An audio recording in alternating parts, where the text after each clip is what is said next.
Okay, welcome everybody. I want to call the meeting to order of the Joint Cities Working Team, July 20th, 2015. Let's see, everybody is present with the exception of Water District. Okay. So before we get started, I wanted to go through a few introductory remarks. And then we will move right into the agenda. So first, this is a working meeting of those of us sitting up here. So we are going to be working and talking with one another, okay? And we have set the room up so that we can have a conversation amongst ourselves. The goal of tonight, and we'll see how good we are at this. The goal of tonight is really to try and develop that set of recommendations that we believe we would like to take forward to our respective councils, okay? That's kind of where we're going to be singularly focused on doing that, and then we will be dealing with the other steps and all when we get to number 5. So goal is by 8:30 to get through number 4 in terms of our active discussions and such. And then 5 is the next steps from here in terms of the next set of meetings and talking more in detail about the asks and such. Okay, so in terms of as we start getting ready for this discussion, I would assume that all of us up here are using certain inputs to shape our recommendations, and those are the technical feasibility study, the public comments, all the public comments that we've heard, both verbally as well as written comments that were submitted, the recommendation of the Citizens Working Group, and then what each of us bring to the table ourselves in terms of our own thoughts, knowledge, insights, etc. Is there anything else that anyone would add to that key inputs list?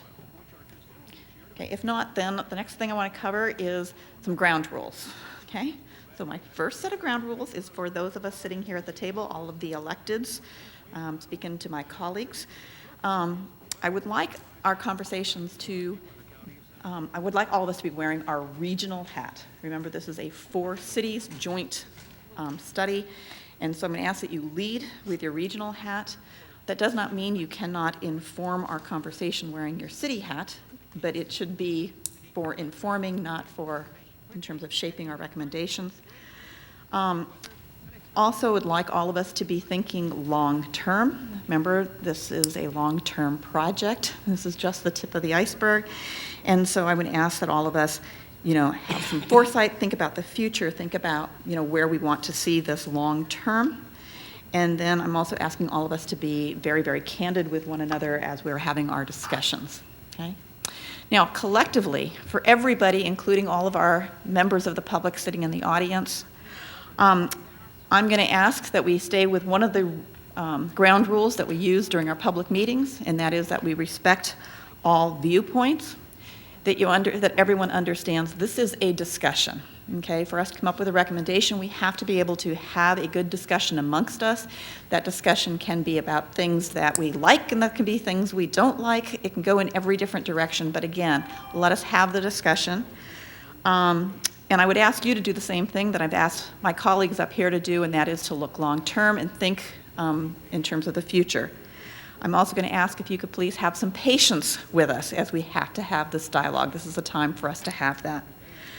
And hopefully you'll be supportive of us having this candid discussion, okay?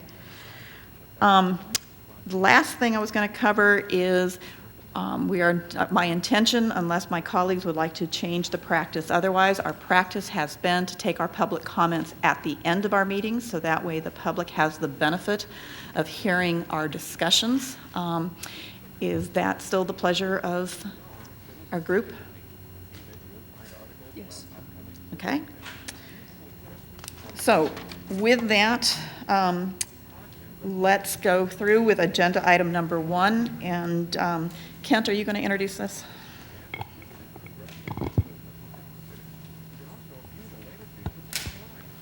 Hello. Okay. It's on. I am going to introduce it, but I'm going to immediately pass the mic to Carla, who has a summary of all the written comments we received on the feasibility report. Good evening. So as you guys know, the close date for the written comments was June 10th, 5 p.m. So the final tally for those comments, we received 902 comments on time. We had 111 from Cupertino, 184 from Los Altos, 63 from Mountain View, and 199 from Sunnyvale. These are, of course, of the people who identified their jurisdiction. All the rest were from a few other jurisdictions, but the majority did not identify their jurisdiction when they gave us the comments. And we did receive 44 late comments that those were passed on to the group, but will not be included as part of the report. So Carla, can you, let me just clarify, all those comments that we did receive by the June 10th deadline will be incorporated as an appendix into the final feasibility study report that goes to the city councils. I also just make note that for all the elected officials up here tonight, copies of all those comments were provided to them as they rolled in, not all 900 at once. But we have given copies to all the elected officials as those comments came in over the last couple months.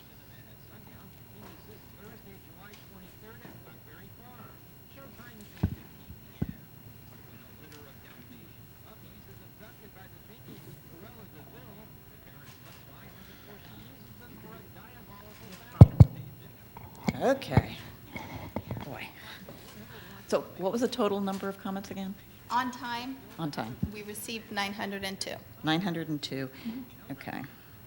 And then the numbers were based on who identified themselves, so it seems like a reasonable distribution across all 4 jurisdictions. Is that? Yeah, with Mountain View having the least amount, but yes. We had 326 that did not identify themselves. Anybody have any questions for Carla? About 44? Yeah. And those will not be included with the report.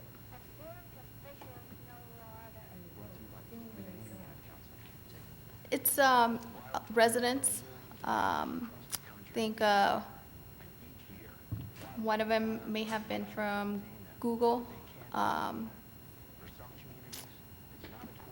There may have been one from Caltrans as well.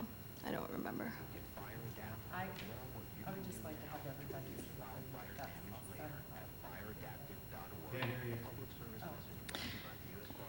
I'd really like to have everybody's included. I mean, we have so many anyway, another 40. I think it's particularly important to get the corporate and the Caltrans comments included, but just, anybody have feelings about that one way or the other? What are the limitations? What keeps us from doing that? Is it? One of the concerns certainly that we had as the staff is there has to be a cutoff. I mean, we can get a new comment tomorrow, we can get one next week, we can get one a month from now. So we have provided all the comments to our consultant.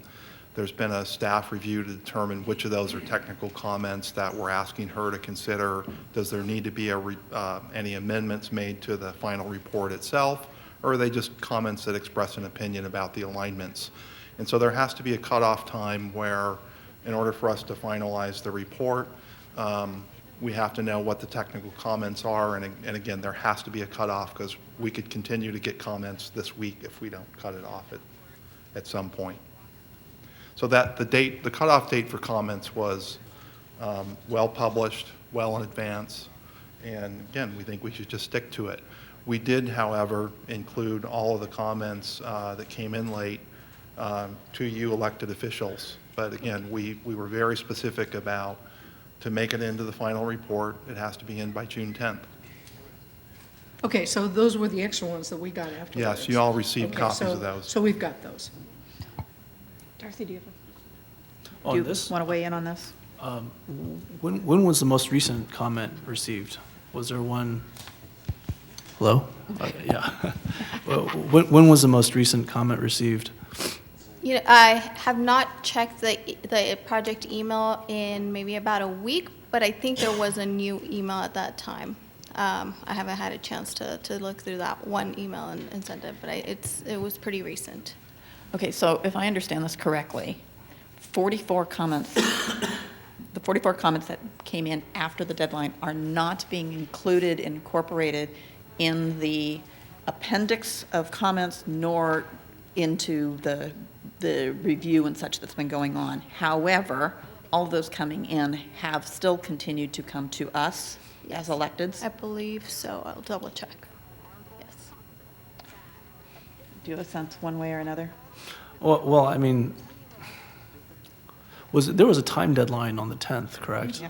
5 o'clock. Like 5, so if you received something at 9 PM, that was not included? No.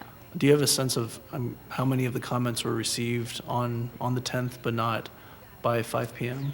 You know, not off the top of my head. Okay, would you say it was the majority of those 44, or has there been a steady trickle on comments ever since? I would not say it was the majority. Okay. There was a few that came in later that night, but I wouldn't say it's the majority. I mean, this issue came up because a resident of Cupertino, I mean, in the context of my own communications, it came up on the 10th, and that resident asked me to make sure that it was included in the final report. And I didn't really have an issue with, a comment that was received on July 10th. But I mean, I think I've expressed, my feeling on it. I mean, I'd rather err on the side of inclusiveness, But I mean, I understand the need for a definitive deadline, and if you set a deadline, then where does it end, right? I mean, do we end it now? Do we end it on July 10th at midnight, or So I know there's a balancing and some uncertainties. I really doubt that we'll get more comments after this, having publicly discussed it. But I wouldn't be opposed to including what we've received so far in the final report, because my personal preference is to get more of a balanced sense of the entirety of the group. And now that being said, that's 5%. It's 5% of 900. So it's not really overwhelmingly strong preference, but that would just be my preference, with apologies to staff for making this more logistically difficult. We've closed down that email address, right?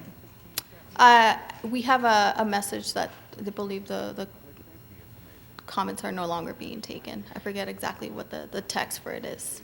Okay, so, but they get it after, Yeah. we submit some. Yeah. Okay, so I think we're back to this whole issue about when is this really cut off? Because if things are still coming in, I have to say, I'm not supportive of us keeping comments coming in. I think, again, the public has the opportunity, all the comments, once we have a recommendation and such, it will be going before all of our bodies. So you're coming back around, do you have you want to add these 44, and when one comes in tomorrow, what are we doing? No, I think we should just add the 44 and stop with what we have. I'm particularly concerned with getting Google's comments and Caltrain's comments. But the other ones that came in at the same time, I think we should give them the same courtesy. And I do apologize to staff for the inconvenience. But, it's just, Please use microphone. Yeah, the microphone. I do feel like the information from our transportation agency is really important, and also from our largest employer is important. But, that's just my view. Tara, what do you want to do? Okay, from my point of view, we've got, we have the date, we have the cutoff, we have personally received that information to inform our own decisions.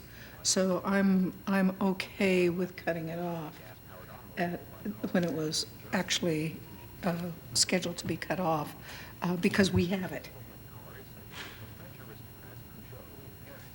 We're kind of split here, guys. So I lean to, let's just have the cutoff where we had the cutoff. And again, we all received that. And so if there's additional information, because when we go through this, when, a certain percentage of everything that I've read is very consistent. And then there's then there's those that are completely new ideas, new things. And I mean, so I look at, like you called out two specific ones, Caltran and Google. Those, I mean, they're giving it to us, that we have them, and as we move forward, I have no problems with providing those on to, as part of, what goes out to my fellow colleagues as they start evaluating what we're going to present to them.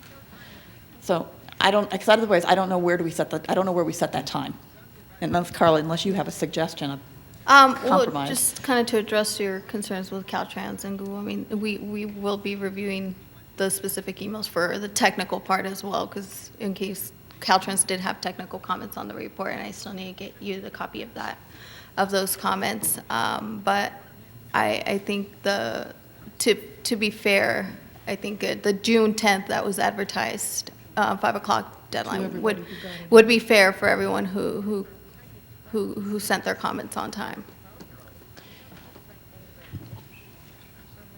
So how do you want to do this? Want to take a vote? I think it's important for the Caltrans, because it is an agency, that we need to have, because some of our options and all that are in the feasibility study affect them. So either we need their support or whatnot. So we need to hear their comments. Yeah. So the Caltrans, I think, is definitely the exception. Okay. Clearly the exception. Well, in Mountain View, Google is an important potential funder because of the community amenities that they bring forward. So they are important from that point of view. But we can bring them forward separately. I mean, we can include them as an addendum to the council report. But they, one of the things that happens in Mountain View when you do development is that you provide community amenities. And things that are part of potential community amenities are funding transportation things. So. Okay, so let me ask a clarification on the Google thing that has come in. Is that something that is submitted by Google as a company versus a Google employee? Is there I don't remember exactly who it was. I think it was their transportation manager, but I don't know for certain. So again, because of Caltrans being an agency that we are definitely dependent upon, if it's Google, if somebody is representing the corporation, I might be persuaded to include that. If it is an individual who's speaking as an individual, we face that all the time. We know when we're out in the public, are we talking as for our counselor or as individuals? I mean, Carla would need to check this, but my understanding is that it was submitted by Gerald Prodsky, who is the transportation manager for Google, and he does speak on policy issues related to transportation for the corporation. So, I mean, that's how it. You want to weigh in? Can I make a suggestion? Yes, please. Just step. We certainly can include those comments. It's not a big imposition at this point. I would suggest if you do make exception for any parties, Caltrans or Google, you just let them all in. At that point, all the late comments should come in, is my suggestion. But really, we can incorporate them or not based on your direction. Fine, let's do that. Okay, thank you. So let's bring in the 44 that you said, okay? But this time, we're done. Okay? Closed.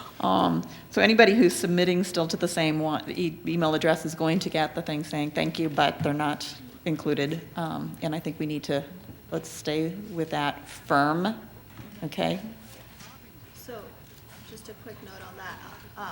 Sorry, Ken. The email address automatic message, I believe it notes that they can contact their respective cities for council recommendations if they would like to make additional suggestions. Good. Great. Okay. Let's move on to agenda item number 2. This item is to review the recommendation that the Citizens Working Group put forward. And Kent, are you going to introduce this, or how are we doing this one? Yes, I am. I'd be happy to go over this, and I'll provide a little background on the process, and then put up a map that shows the recommendation that we published on the website. So the Citizens Working Group met on June 17th, and we went through an interesting process where we asked the group in advance to indicate their level of support for different alternatives within each of the three reaches, and then the final connection to Rancho San Antonio Park. So 11 members of the committee did fill out those pre-surveys. We then accumulated all that data as well as their comments, so they could make individual comments on any of the alternatives that were identified in the report, or they can even write in other suggestions. We made room for that. So they filled those out, and we took the 11 responses, put them together into one worksheet, which then was a pretty clear indication of which alignments had the most support from the Citizens Working Group members. And while it certainly wasn't intended to be a voting mechanism, it was intended to be a way to start the conversation and to see if there was already a lot of agreement or a lot of disagreement that needed more discussion. Through that process, the Citizens Working Group did several things. They recommended some general themes, and then within each segment, they recommended some alignments, and in a lot of cases, some second alternatives. So in some cases, they recommended, this is our first choice, and if that doesn't work out due to technical reasons, well, here's our second choice. And so process-wise, they did reach a consensus at that meeting on June 17th. And then we, staff members, worked with a consultant to prepare a written summary and a map. We took drafts of that material and emailed it back out to all the Citizens Working Group members and asked for their feedback on the drafts. We did get lots of comments, good suggestions on how to clarify and make sure that we accurately represented their viewpoints at the meeting. So we went through 2 rounds of comments, and then after that, we did finalize the recommendations and publish them on the project website. So that looks like a 4-page narrative summary and a large map. And so for any members of the audience, if you're interested in seeing that, the project website has that recommendation posted. So a couple of the themes before I put up the actual map.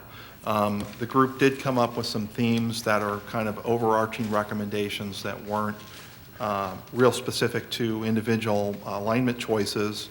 But one of those, I'll go over several of them.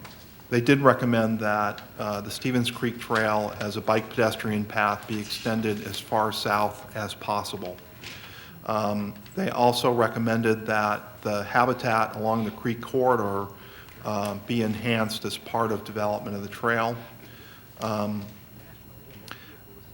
Another key recommendation was that there's many of the potential routes, even if they aren't selected, become ways to connect to the future trail.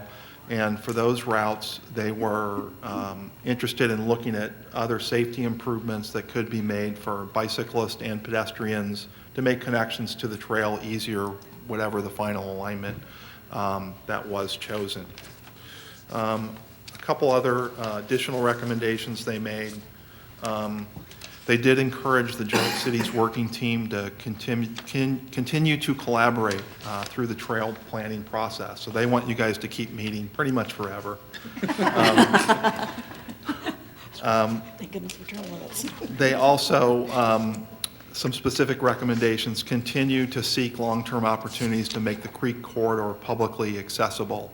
And so they really recognized a lot of the challenges that private property exists, and talked about whenever there is an opportunity to make it publicly accessible and to certainly retain all the publicly owned land that's currently along the creek corridor. Another pretty specific recommendation, if someday the Union Pacific Railroad right-of-way became available that should be used as a connector, as a way to get to the Stevens Creek Trail. So it's currently not available. It was looked at in the feasibility study. If someday that situation changes, it should be looked at again. Okay, I think that covers the themes. One other theme I'll talk about, and you'll see this when I put up the map. The group was really clear that any segment that was designated as the Stevens Creek Trail needed to be a trail. And they did not consider on-street bike lanes or routes to be part of the trail. The trail is an off-street designated facility only for bikes and pedestrians. And so when you look at the map, there's portions of it where they recommended a trail alignment where it will be a separated trail, and there's segments where really they could not, they couldn't find a place where that would work, and so there's some connecting routes that are shown on the map that would connect to the trail, but we used a different color to represent those on the map and described them differently, and think it's important to recognize that those weren't recommended as being part of the Stevens Creek Trail. Those were connecting routes, and there should be some consideration for safety improvements. But essentially, they're the most direct connections between the segments of the trail, the end points that they recommended. So with that, I'm going to put up the map. Can I ask a clarifying question Sure. on that? So in terms of, back to this whole thing, in terms of trail designation, you said only if it's truly a trail. So the definition of trail, is that in open space? Is that total separation from vehicular traffic? Or what, can you give a little bit more? Yeah, it is essentially separation from traffic. And so if it's in things like on-street bike lanes that are, occur in all of our cities, would not be considered a trail segment. And so to be designated as the Stevens Creek Trail, they felt it was important that those be off-street routes and separated from traffic, and really encourage the notion that the Stevens Creek Trail be designed and available to cyclists at all levels and abilities, including children, and that on-street routes were not the most, weren't the best place to do that. And so where there may be a need for a connection, that's great, but it's not considered the Stevens Creek Trail, and it wouldn't be mapped that way or designated that way based on their recommendation. Okay, thanks. Okay, it's gonna, I'll pull up the map and then just briefly go through each segment. Yeah, okay. And we all have a copy, because we don't have a screen in front of us unless you're... There is a copy in your packet, but I'm going to put it up on the screen so the audience can see what Yes, you're looking yeah. at. Even though it's going to be small, I'll apologize in advance. Okay.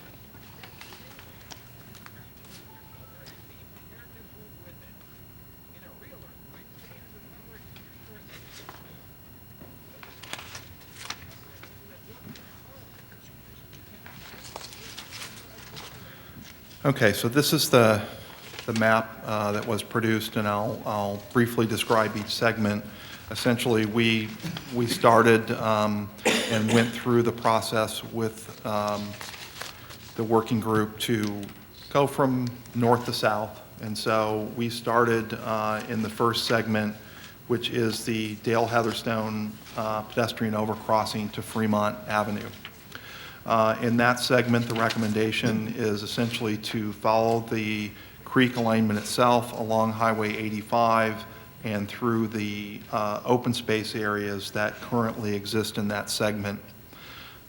When you actually get to Fremont, there's two alternatives. There's a split that you can see on the map, and essentially one that would actually connect into Fremont at grade, and one would be a bike pedestrian overpassing that would hop over Fremont and connect to Bernardo Avenue. So that's their recommended alignment for that reach. So that means their recommendation is to invest in both of those. So there's access on either side of 85, basically. That's true. There would be, well,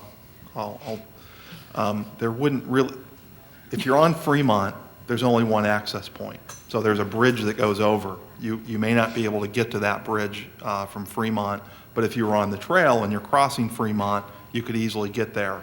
But you'd have to come off of Fremont and go down Bernardo a little bit to access that bridge. And so John is saying, no, why don't you clarify that for me? But there is two different routes. One crosses over and one connects to Fremont directly on the other side of Highway 85.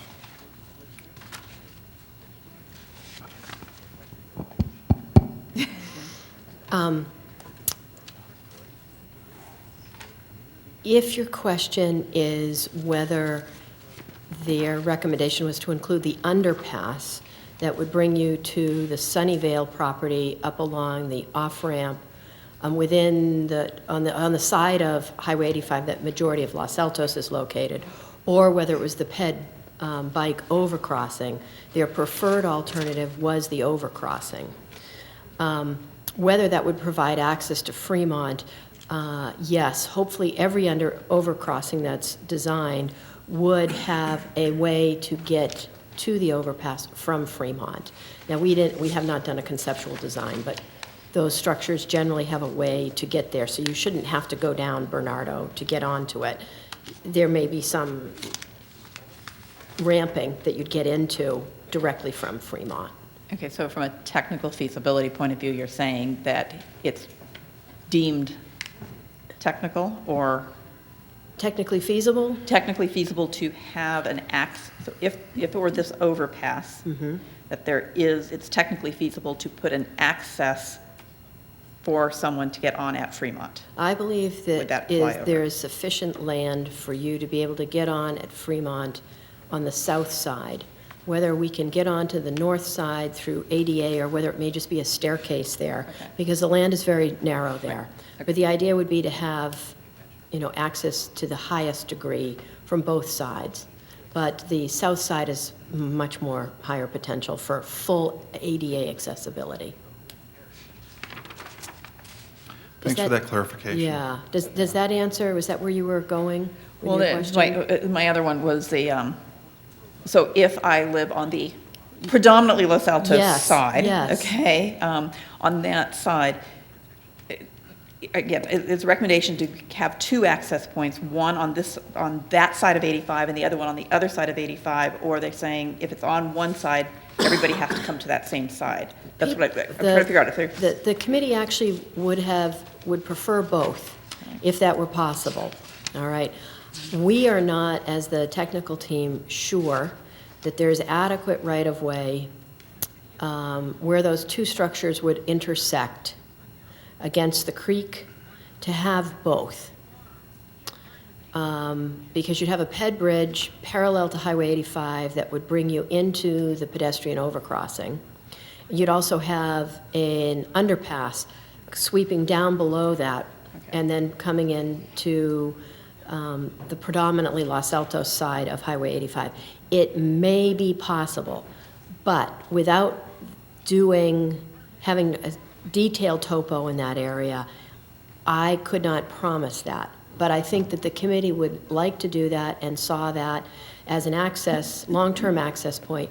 The committee also recommended in that same area that when and if the Fremont Avenue Bridge redeveloped, a pedestrian bicycle underpass would be highly desirable in that area, simply to get onto the trail. So their goal was to do that, and they also wanted to retain an easement when and if possible through that corner piece of property. So that speaks to the fact that they saw that as a desirable element. Another question. Are we okay with having, I thought there were some problems with having something underpass under the 85. At this underpass, I think, at this crossing, works well. Okay. And the engineering, everything looks very favorable to do that. The underpass that was up further into Mountain View where there was a box culvert was deemed completely infeasible. Okay. But this one is quite easy and fairly reasonable to build, actually. okay, thank you. Okay, with that, I'll move on to the second segment was between Fremont and Homestead. And the recommendation was that if the pedestrian overcrossing of Fremont is feasible, then there would be a separated off-street bike pedestrian path along the sound wall along Bernardo Avenue. So that was their first choice. To do that, they recognized that additional traffic studies would have to be performed so that the Bernardo is not wide enough to simply add a separated path. You would either have to do remove parking on Bernardo, or there was also consideration discussed in the feasibility report about making that a one-way street. So doing that would have to be evaluated further in a traffic study. And so they also talked about, well, gee, if the traffic study found that it was infeasible to do that, what would the next choice be? In that case, there was not a specific route designated for the Stevens Creek Trail. They essentially looked at the other alignments that were considered feasible within the study report and just said, look at them for modest safety improvements, but essentially then in that reach, there would be no one specific route that was designated as the Stevens Creek Trail. There would just be various ways to connect to the trail if it ended at Fremont.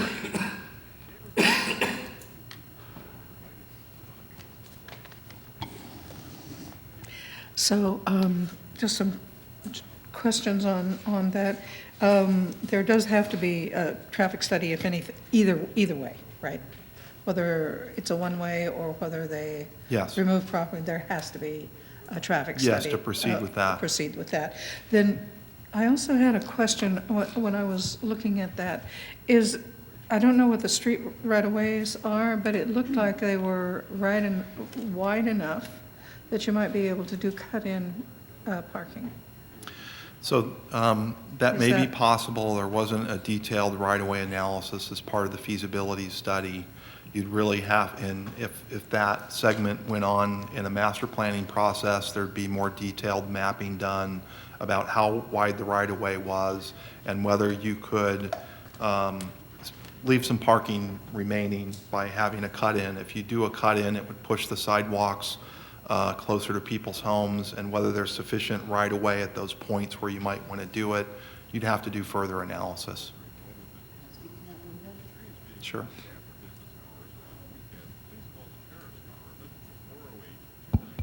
We actually looked at detail at the width of that right away. Okay. Because It's of a big- it's the a high big issue. potential, right? And it was brought up by some of the working group members, whether we could retain some parking.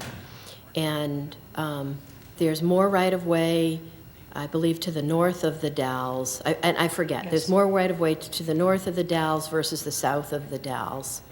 And we looked at the potential not to move the sidewalks any closer to homes, but potentially to remove part of the planter, the 5-foot planter strip. But this is, again, you're losing something on that street. So I think there's potential for there to be less than total loss of parking. But again, as Kent is mentioning, it would need a detailed analysis. And again, that's because the right-of-way differs, Yep. particularly from that midway point. Thank you.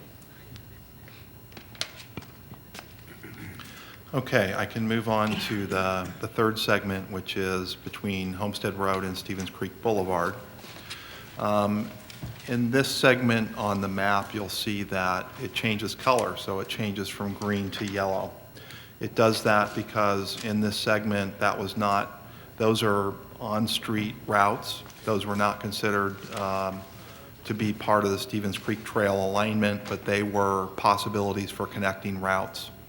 When you get to 280, you see several possibilities, and there was a lot of discussion about that. There's actually 3 potential crossings of 280. The first choice was using the existing tunnels that go under 280 and improving those to allow trail access.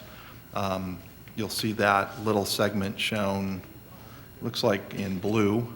And then there's 2 other possible bridge alignments that are shown in red right here. that are, would be new bridges over 280. And in the more detailed written narrative, it talks about there's a first choice and a second choice about which one of those would be best. But the connecting routes to those bridges or underpass at 280 are on streets, so they were not considered part of the Stevens Creek Trail. They're just connecting alignments, and so we showed those as a different color, and they wouldn't be designated as part of the trail.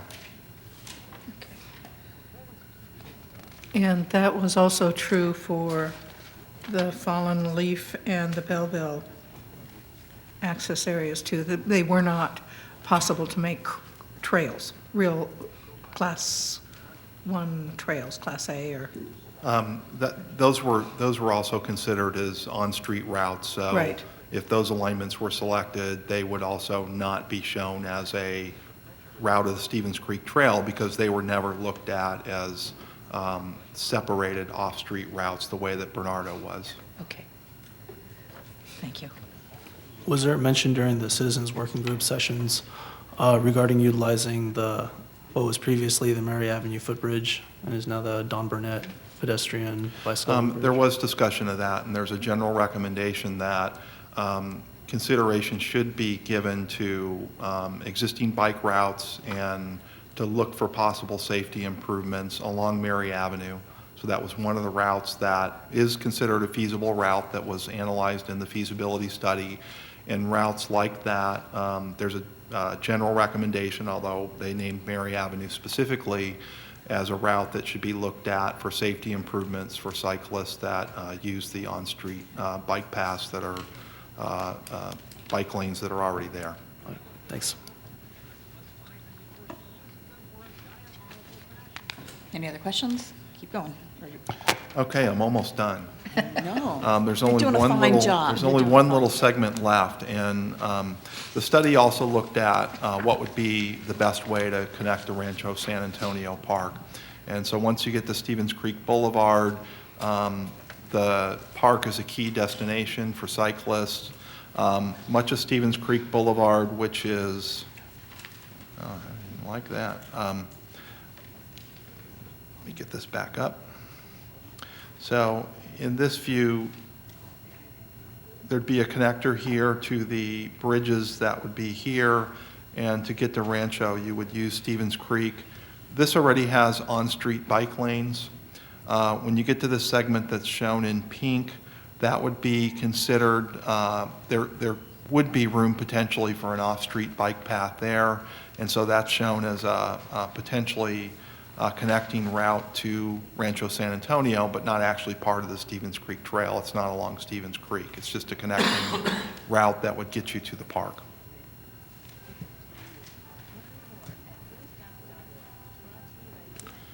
That's it. That's the recommendation. In a nutshell, good job. Any other clarifying questions? Yeah. Is this on? I had some questions about access to the trail along the various segments. Did we discuss that? Because that can make a big difference in.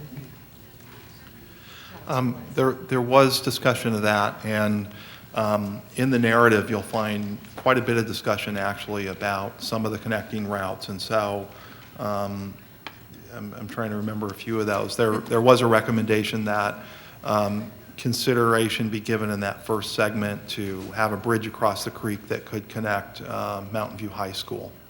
There was a discussion that Remington and Sunnyvale should have a connector into the trail. That was in the segment that the trail would run through the open space area. So there was definitely discussion by the group about connecting routes, and you'll see in the narrative recommendations for, again, considering safety improvements on connecting routes. There was some discussion, some feedback we got from the team members that, gee, we should show all of that on this map, and ultimately I decided that it would be pretty confusing to show all the possibilities on this map, and so we really stuck to the primary alignment that were discussed. and then the primary connecting route that you see in yellow that would connect to new bridges that were recommended, bridges or tunnel.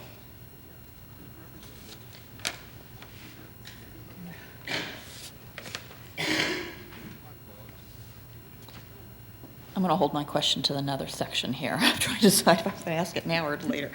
Maybe let's go ahead and move then to agenda item number 3. And much like the methodology that was used for the Citizens Working Group, we decided to basically use the same methodology for this body. And so just for the audience to know that every one of us have had the opportunity to make our own personal assessment. So at least, again, I think, Kent, you described it very well in terms of the citizen working group. It's not a vote, it's not anything like that. It's just to help frame and focus our discussion for tonight. And so, Kent, is this you again, or? Yeah, why not? You're on a roll. I can summarize this. It was certainly helpful in the Citizens Working Group meeting to have this pre-work done, where both they could indicate individually their level of support for the different possibilities that were looked at in the feasibility study, and they could make comments, and then we aggregated those together, so when they were provided to the entire group, they could see the comments of everybody who made comments, and it also, in their case, it became pretty clear which segments had the most support and which had the least. And so we gave them a color-coded chart that showed things that had the highest support were in green, and things with the least amount of support were in red. It's a little different for you tonight, so we did get all 4 of the elected officials here to fill out a survey, again, as a starting point for the conversation. Under great duress. With only 4 votes instead of 11, it became a little harder to determine, in this case, where's the most support and least support. So in a couple of these segments, it was clear, we felt, from your preliminary indications, and so we showed those in green. It really wasn't that clear in any of the segments. We didn't make a call on what had the least support. We left that out. But you'll see in your packet in segment 1, the off-street corridor to Fremont Avenue appeared to have the most support. In segment 2, we could not determine specifically what had the most support. So that one's going to take a little more discussion. We'll let you figure that out. In the 3rd segment between Homestead and Stevens Creek, the alignment that got the most support was a pedestrian path along Homestead to Grant Road and Foothill under Interstate 280. So that had the most level of support among the 4 elected officials here tonight.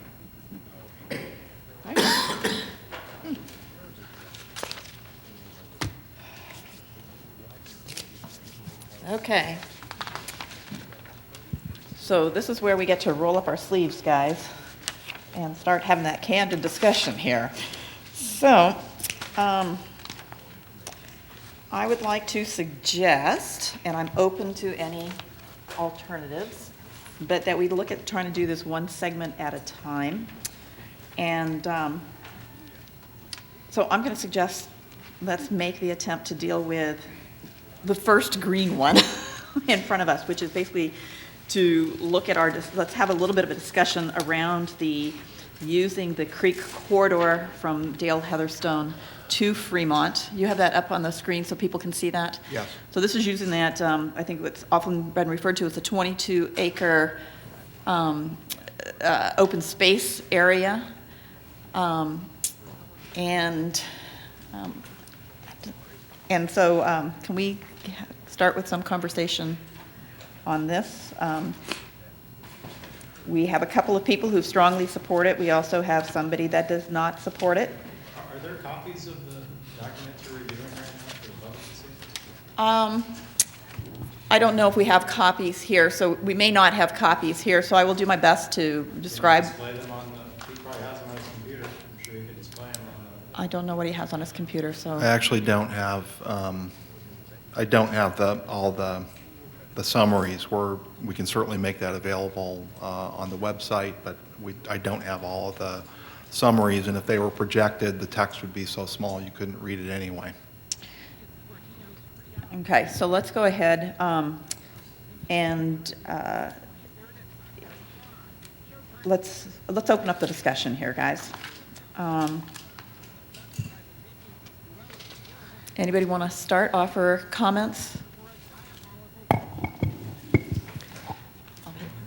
Yeah, I think that we really did hear very loud and clear that the creek side alignment was the preferred alignment. One of the things that I took away from all the comments was that people really treasured the off-road trail. And in fact, the people who lived sort of in the area where they didn't think we were going to have one felt kind of cheated. So I think that there's just really strong desire for this, and the only questions I have, but I think we can work them out as time goes on, is the access to that. But those are, in a sense, long-term details, and I know on the existing segments of the Stevens Creek Trail, we have added access points, from time to time as the trail's been improved. Because I think also when you look at this, you want to think of the big area that's feeding into the trail. The trail is a great recreation resource, but it's also a traffic resource. And we want to be able to feed easily as large a residential area into that trail to the North Bay Shore employment area as possible. And also for people to come the other ways for schools. So, so those are things I'm thinking about, but I think this is a great one, and the public seem to concur.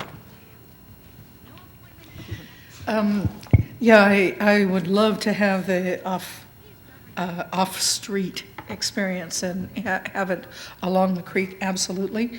The thing that I'm looking at the most is when I drive and I see bicyclists and I see it's not safe. Our streets are not safe. We are not built for bicycles.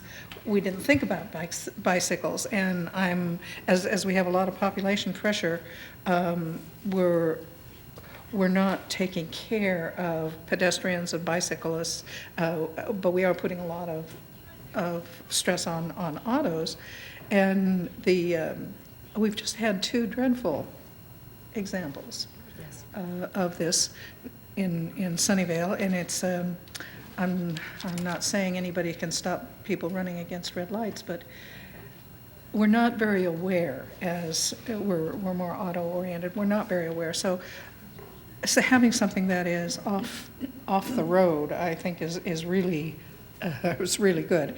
The problem that I have with this, and when I was going through, I was looking at all the access points.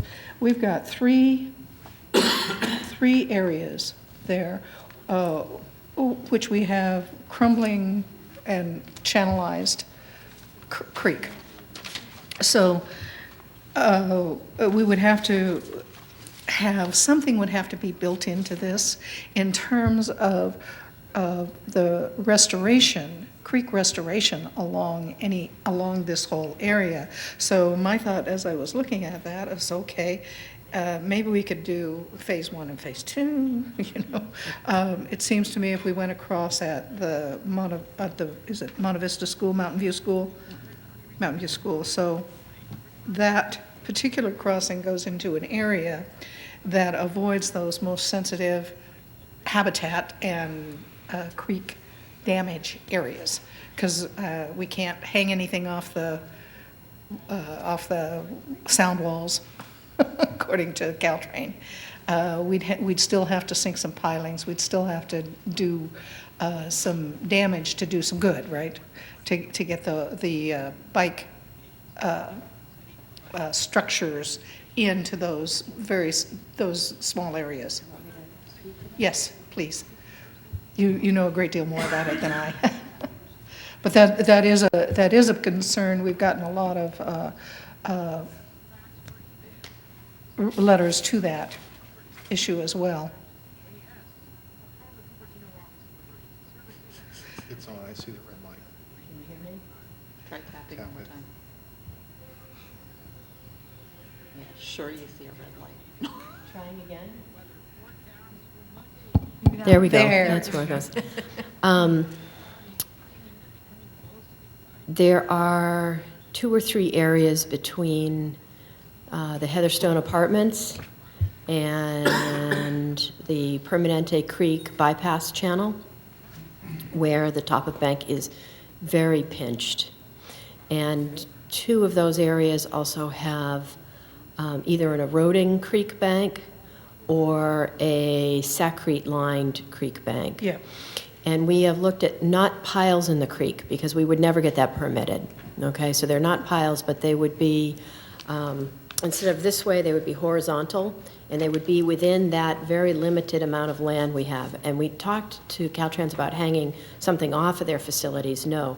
So we've designed freestanding structures, but we do believe that in the low flow channel where there is erosion and there have been boulders placed or saccrete placed, that at the time of disturbance, at time of construction, that we would want to address those areas in a geomorphic sense with technical approaches that have been used elsewhere on the creek with boulders and root wads and planting. So you'd actually enhance those areas simultaneously with the trail construction way up above the 100-year flood. So I believe that you could leave the creek in better shape, and you could do some work in the lower part of the channel where you have significant erosion that Caltrans or the Water District will indeed have to address, with or without the trail in the future. So it'd be a combined benefit from that standpoint. Yeah, that's Not what easy. I don't have an objection to it as long as we can make that work for the corridor, that Yes. riparian corridor. Yes, and I actually walked the creek 2 years ago when we started this study with a team of geomorphologists who felt that they could do localized treatments in those areas. You know, they could do something even more, but in specifically localized treatments within those areas to improve the area. So I think that it's indeed quite possible. And feasible and a probable improvement rather Probable than a improvement, yeah. degradation of the... Right, and I think necessary even to pull permits to work in that area, that you're Okay. going to have to do some of that type of work. Okay, well, as long as we can do that, I don't have any objections to going in down at, where is it, Dale Heatherstone, entering that area. The other thing that came up was what happens to emergencies?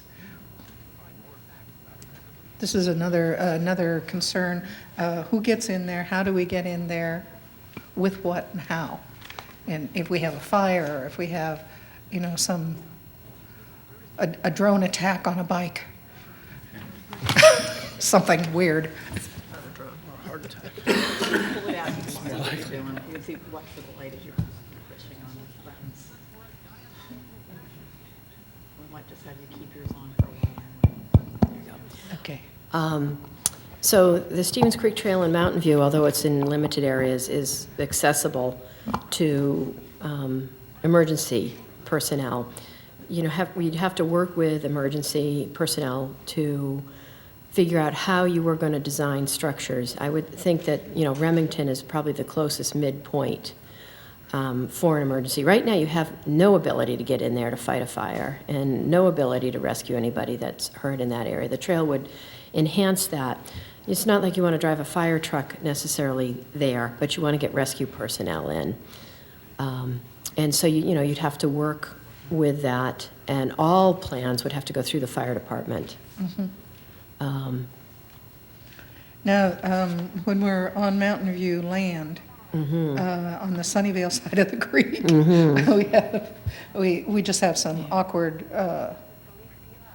potential things happening, and I was wondering how it was handled on the Mountain View side. As far as response is concerned? Yeah, how do we manage that part? Well, many And what kind of emergencies have right, have many come up? trails in Santa Clara County, you know, are built on PG&E land or Santa Clara Valley Water District land, and under, you know, a joint use agreement, you have to develop a maintenance approach before you open maintenance and public access approach before you open the trail. Whether you became the owners of the land, whether, Mountain View retained the land, but you'd have to decide who would respond. And in many cities at city limits, there's a joint access where if there's a fire right there, the neighboring cities Yeah. is closer than. I think we all have So- reciprocal agreements Right. anyway with So, crime. you'd have to work those details Yeah. through. I just wondered if there was any general access for emergencies that we would be planning for. I think your master plan, if you proceed with this, I think your master plan should address that, and that would be carried through to CEQA as well. Okay, let's see, was there? Now, the plans are also for crossovers at,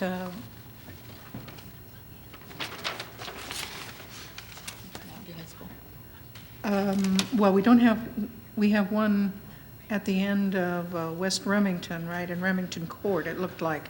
And it looked like that land was already used as a park area or a bike trail or something. It looked like a motorcycle trail or a mountain bike trail, something like that is in there, looking at the Google Maps. And it looked like there was also I haven't walked that area because it's blocked. So it looked like that was in use part of the time anyway. And then another access from, what is this one, Knickerbocker or something, what is, whatever, Mockingbird? Mockingbird, it's Mockingbird, thank you. Yeah. Yeah, where Mockingbird comes in. Now, was that a public access point or a bridge? I wasn't quite sure what. So we're talking about there. you could indeed put a pedestrian bridge in at Mockingbird, but we looked at Mockingbird more as an alternate if you were unable to develop the piece from the Dale Heatherstone Apartments to Mockingbird. I think that the land in there is quite narrow, and to do the trail and the bridge is too tight. So I think if you were able to develop from Dale Heatherstone, you wouldn't do a public access. Your nearest access there would be Remington, coming in from the Cherry Chase neighborhood. Okay. There are two other potentials for access between Remington and Fremont, but they are public land through private land, and you would have to, in the master plan, determine whether you might be able to access those. Some are on Water District property, but they are private townhouse or apartment complexes to get to that public land. But they would provide other feeder connections, and over time may be desirable to those communities. So there are other points. Other possibilities. Yes, but there are. Not the Right. primary. Again, on a feasibility level, we looked at an awful lot. Yeah. And we didn't look at every single little neighborhood access, but there are other potentials that could be examined in the future if you proceed with this area. Thank you. Pinches. Darcy, you want to comment next? Oh, sure. So I was the opposed vote because I wanted to hear what the input was from particularly Mountain View and Sunnyvale, because, this goes through their cities. I would make my vote support for this.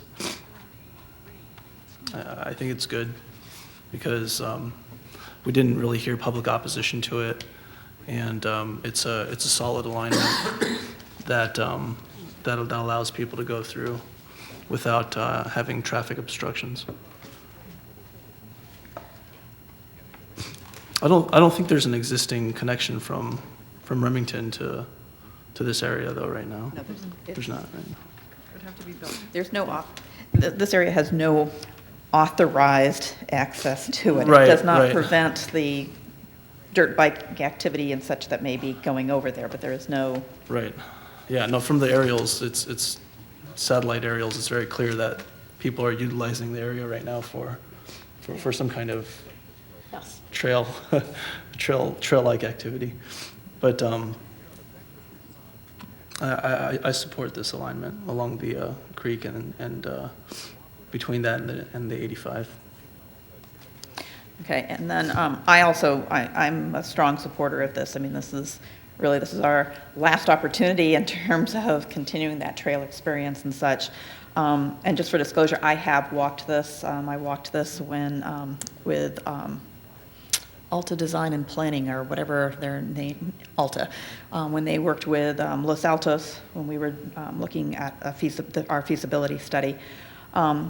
There are pinch points, there's no doubt about that. My understanding, and I think, Jonna has spoken to that, they all have technical solutions, otherwise they would not have been put forward as technically feasible.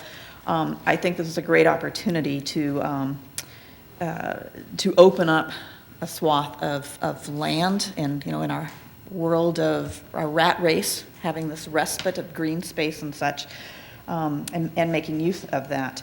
I think we're doing this, obviously, just to state the obvious, we need to be doing this in an environmentally sensitive way, et cetera, but, CEQA is going to be required, and so, an EIR is going to be required so that we can go through and make sure. So I think that is obviously anything that we're talking about tonight, let's just make sure we understand. We haven't designed anything.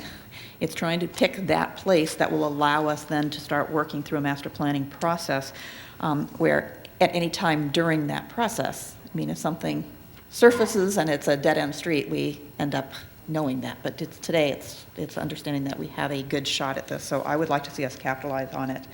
I also want to comment on, I think a Remington access, to me, I would add that to part of opening this up is having at least that point entered into that.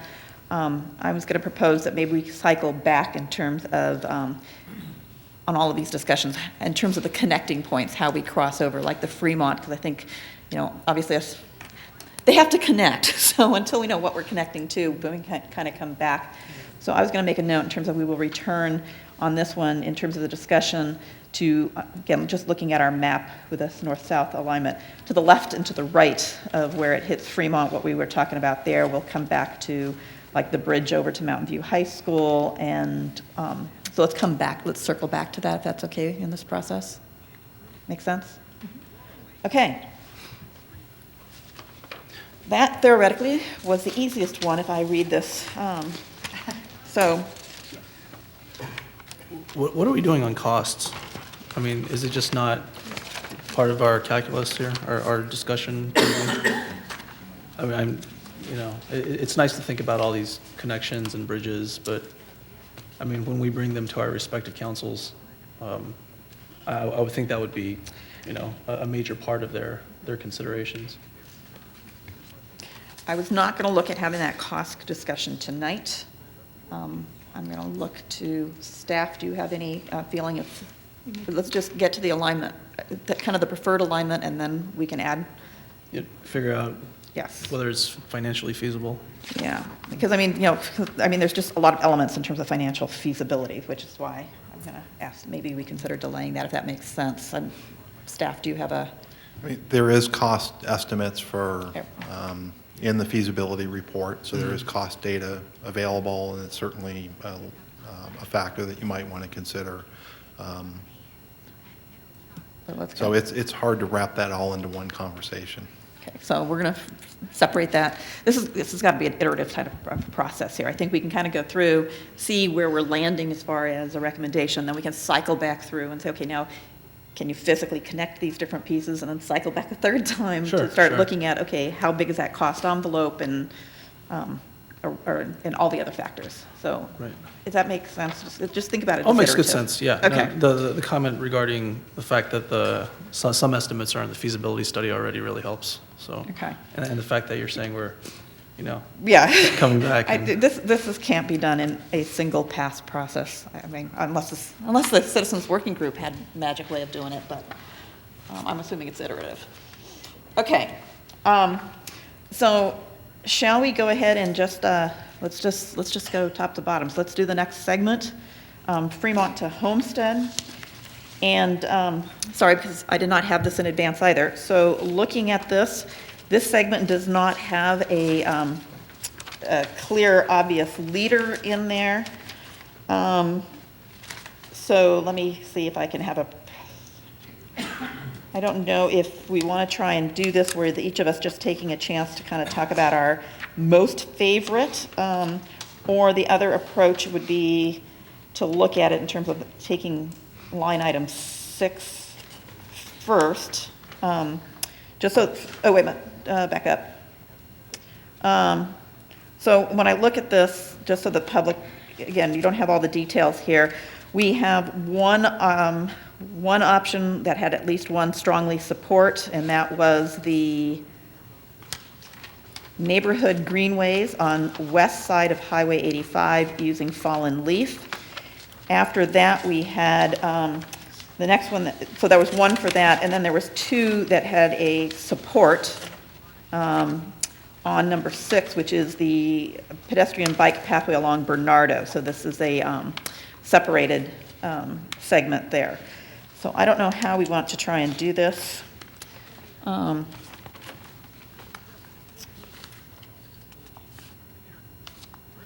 Anybody want to volunteer to jump out and kind of make a case or for or strongly against something, or open up the dialogue?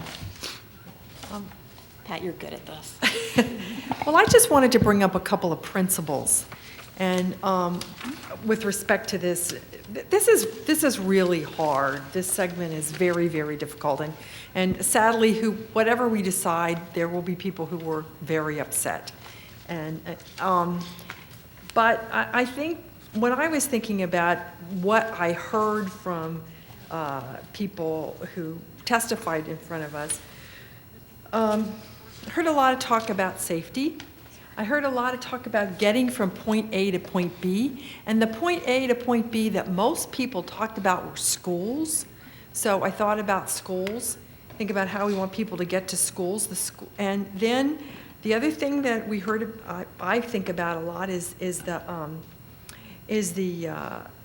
just the traffic issue. We really want to connect people from the as big a residential area as possible.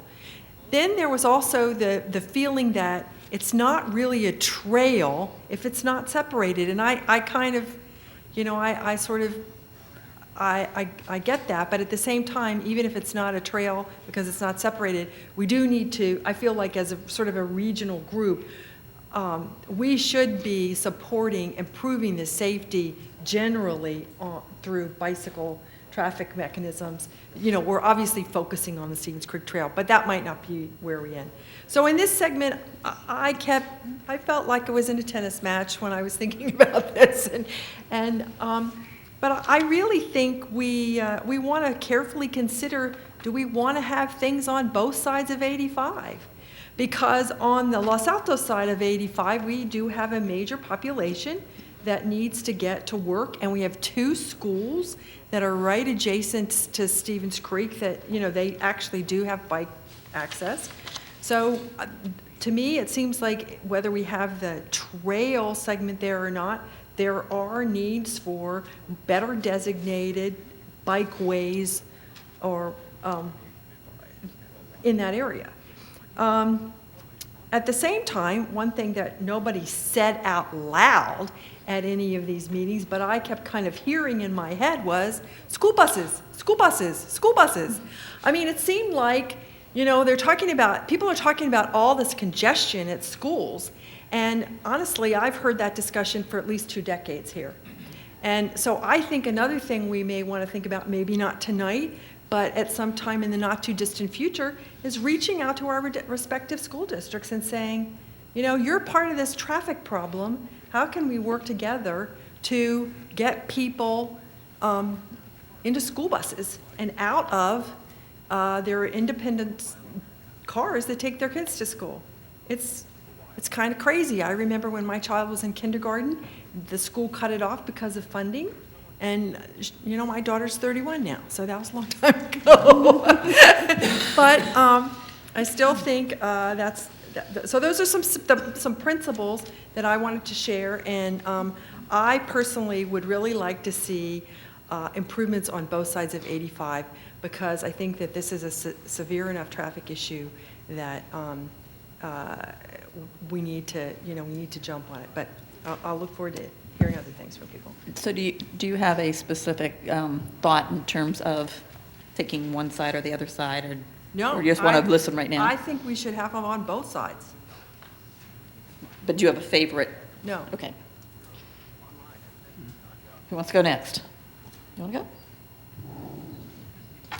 This is such a fun reach. Yeah. Okay, so when I got the recommendations from the Citizens Working Group, I thought, wow, okay. But this is one of the most hotly contested areas, and they're quite right. This is the only place we have a possibility of having a fully separated area for bikes and pedestrians along where there aren't any driveways, along that area of Bernardo. So if we look at that and we say, okay, the places that we have real pressure points are at our intersections and at our schools. And as we look at this, if we're looking, everybody who's from that area, please take a deep breath. Think future, think big picture. I do think there are some possibilities where we would not have to have a one-way street and not have to have zero parking. I do think there are some possibilities in that direction. We won't know unless we have a full traffic study. So what I'm hoping for, and I saw some notes that we might be able to move the sound wall. In one of the reports, that the sound wall on Bernardo was on Sunnyvale property. And I do not believe there's room on 85 to move the sound wall through this segment. Okay. There's excess right-of-way in the segment to the north along the creek corridor, and we've looked at moving the sound wall there. Oh, this is on the. Yes, we're south of Fremont. Mm-hmm. I could look at that and, get back to you. That's a simple thing for us to do. We understand what Caltrans build-out is for that area, Yeah. but I don't think there's much to work with there. That was my thought as I looked at it as well. But the complaints that we have are that the traffic is too fast. It's not safe for bikes. If we had a separated pathway, that would be safe for bikes and pedestrians. If we can get the kids on a separated bike trail to the school across that intersection, which is pretty awful. If we can get something that would help us there as part of the trail, I think that's worth looking at for the safety issues. That takes care of one of the safety issues. If we have two-way streets and they're narrower, that takes care of also traffic speeding, because it tends to be a what do you call it? Traffic calming effect. And then if we can get some parking for our neighbors and our residents in that area, that would address the residential needs as well. So those are the kind of things that I'm thinking about as I looked at that. I would say, yes, I agree with you. It would be fabulous to have this on both sides of the creek. Excuse me, both sides of 85, which is a very big car creek. Which is both sides of the creek, too. Yeah. No, it's Well, not it's necessarily. not. But anyway, the issues on the Belleville, Bedford, Fallen Leaf seem to be much worse for kids to go through with all the driveways and so forth. along those streets. And we at least have some protection from that on the Bernardo side. So I would like to take a look at this as a possibility. If we can do some, there's not going to be any perfect solution, but if we can get a safety issue and safe routes to school, something along those lines where we can get across some of those intersections, where we can make it safe for children and safe for pedestrians, then that's a real benefit. That's a real benefit for everyone. So those are kind of my concerns around this whole issue. I'd like to take a look at it from a regional standpoint. It makes a great deal of sense, but the devil's in the details on this, and I think we really need to look very carefully at that. And certainly, I know that the neighbors are very, very much upset by these different configurations, a one-way street. And having lived in that area for a while, I would say a one-way street wouldn't work well for me either. But I could see a two-way street, and I could see, for myself, I could give up parking. But that is an issue for the people on Bernardo.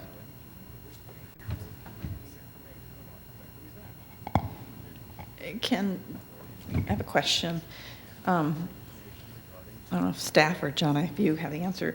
Do you guys know what the attendance boundaries are for, let's just pick on Cupertino Middle School? Anybody have an idea what the attendance boundary is, A year and a half ago, I looked at all the attendance boundaries and mapped them. It's not with me tonight. And it's not plastered in here? No. Somebody in the audience is raising their finger. Yeah.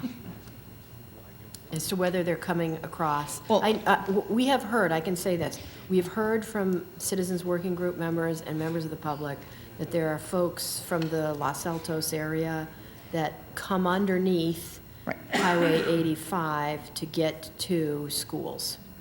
So I suspect that there's east-west movement. Yeah, so the question I have is more in terms of when you think about, I think about Cupertino Middle School, the question is what is north of Cupertino Middle School in terms of what's feeding in, where's that dividing line, and what some of those commute paths are. So, if none of the students come from north of Cupertino Middle School, Right. then, having this path down Bernardo, you don't see the leverage, you don't see it being another, a way to protect kids traveling and getting more kids biking or walking to school. So that's what I'm trying to understand, what we know about that. I know we do have them coming across from Los Altos because in Los Altos, everything, I believe, from Fremont Avenue south and from Grant Road towards Sunnyvale all goes over to Cupertino Middle School. So that's the horse, yes, the east-west versus the north-south. But I was kind of more interested in terms of the north-south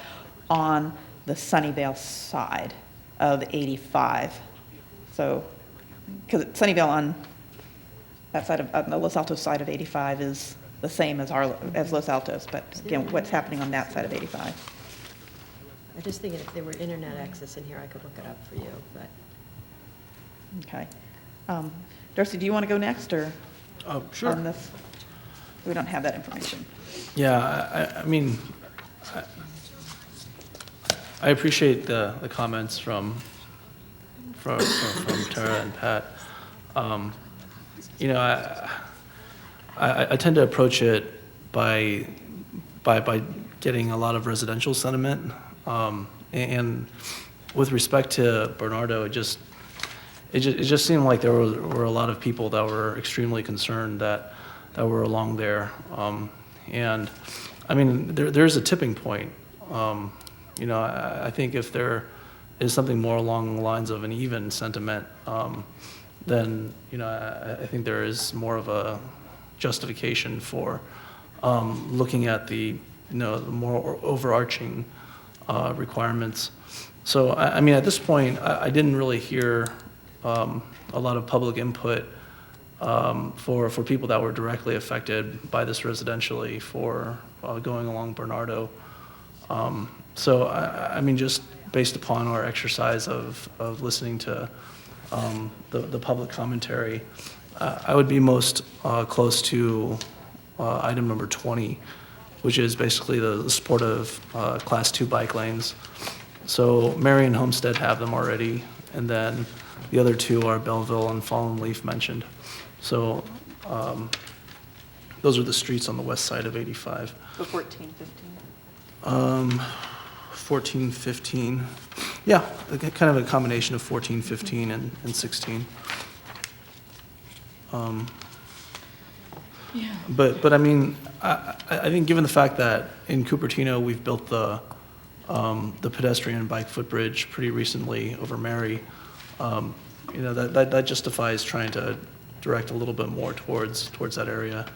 And given the fact that we do have those issues along our more major corridors regarding safety, I would really like to see some community resources focused on what we can be doing to make those routes safer. So, you know, I think to the extent that we can, you know, use this as an exercise to look at these points where people actually do tend to bike to get from point to point. You know, this is a good opportunity.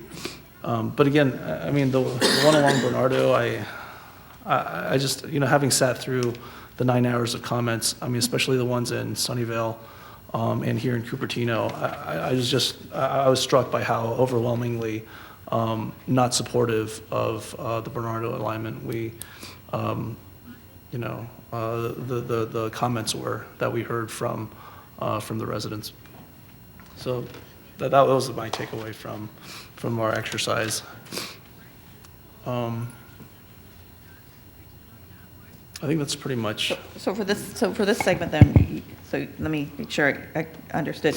So you would prefer having multiple paths from Fremont to Homestead, such as, let's say, if I look at these numbers, just so everyone else understands, so allowing people to freely, is it a free choice type of thing where people can use Fallen Leaf, they could use Belleville, they could use Bernardo? Is that what you're saying? Or are you saying keep it all on the, and I'm going to keep shorthanding it, the Los Altos side of 85, even though there's Sunnyvale over there. I'm not saying that there's no Sunnyvale, but that side of 85, are you saying keep it there or both sides of 85? Well, I think more of a status quo. People use various routes to get from Homestead to, or from Fremont to Homestead right now. And I mean, I'm not cutting off the possibility of something more dedicated in the future. I just don't hear the community support from it by those directly affected. And I hear what you're saying about, you know, trying to take more of a regional view. But I don't see that we really have too much of an entry into a practical regional manifestation of an acceptable solution. I just, you know, my tipping point hasn't been reached for thinking that we have enough of a critical mass for the people that would be most bought in terms of their direct impact on a day-to-day level.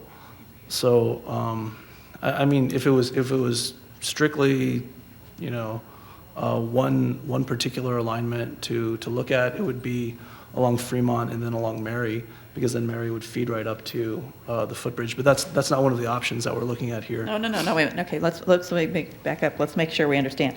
We are looking at the whole universe of solutions. We are not Looking at just the Citizens Working Group. Citizens Working Right, Group is right. one data point. Again, I said the inputs are the feasibility study, which has the whole universe in there. It's the public comments in terms of what we've heard.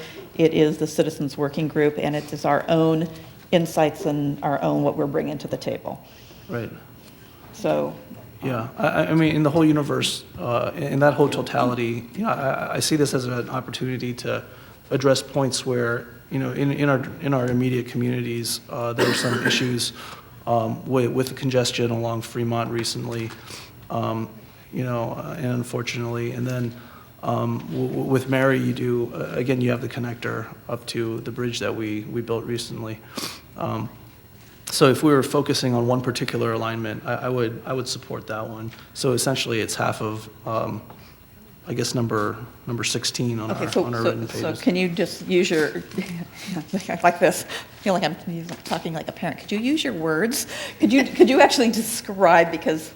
Oh, what I would support? Because we're not all, so if you can just, so take us from Fremont Avenue. Well, I would just If we say, got down to Fremont Avenue. right, go to Fremont, go east on Fremont down Mary, and then south on Mary to Homestead. I mean, that's what I would support if it was one particular alignment.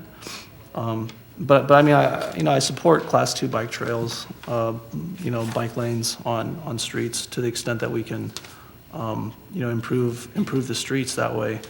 It's just that, I think we're really talking structurally about Bernardo, because that's the most significant set of changes, right? I mean, if we were going to, identify one particular path that could be dedicated from a practical perspective. And, I mean, just focusing on that, I mean, I have real reticence regarding, that's probably where you're getting this childlike quality of, maybe unclarity. No, you were very, I didn't know how to word myself. I was Right, referring to myself. no, that's fine. But I mean, yeah, I just have, and I get the fact that we have an opportunity here to have a dedicated trail, and I'd really like to have one. And I wish that, we could have an ongoing conversation about this. And of course, the residents, if we come back here in 5 years, they get angry again because they feel like they're trying to, get this rammed down their throats on a more geological type of scale. And that's really not what's going on here. I mean, it's a true bona fide good faith effort to try to find a good solution. But I hear what they said. I mean, for those 6 hours between here and the Sunnyvale public comment periods, it was just overwhelmingly, not supportive. Okay. Yeah. So my recommendation or my support would be behind going up Fremont, doing whatever we can to improve that, and then going up Mary. And I'm not shutting it off, permanently Okay. for the future, for other solutions that are dedicated. Okay, so that was my alarm that just went off, folks. It's not a call. So what I told myself before I walked into this meeting tonight is that at 8:10, which is when the alarm went off, that we would do a process check, okay?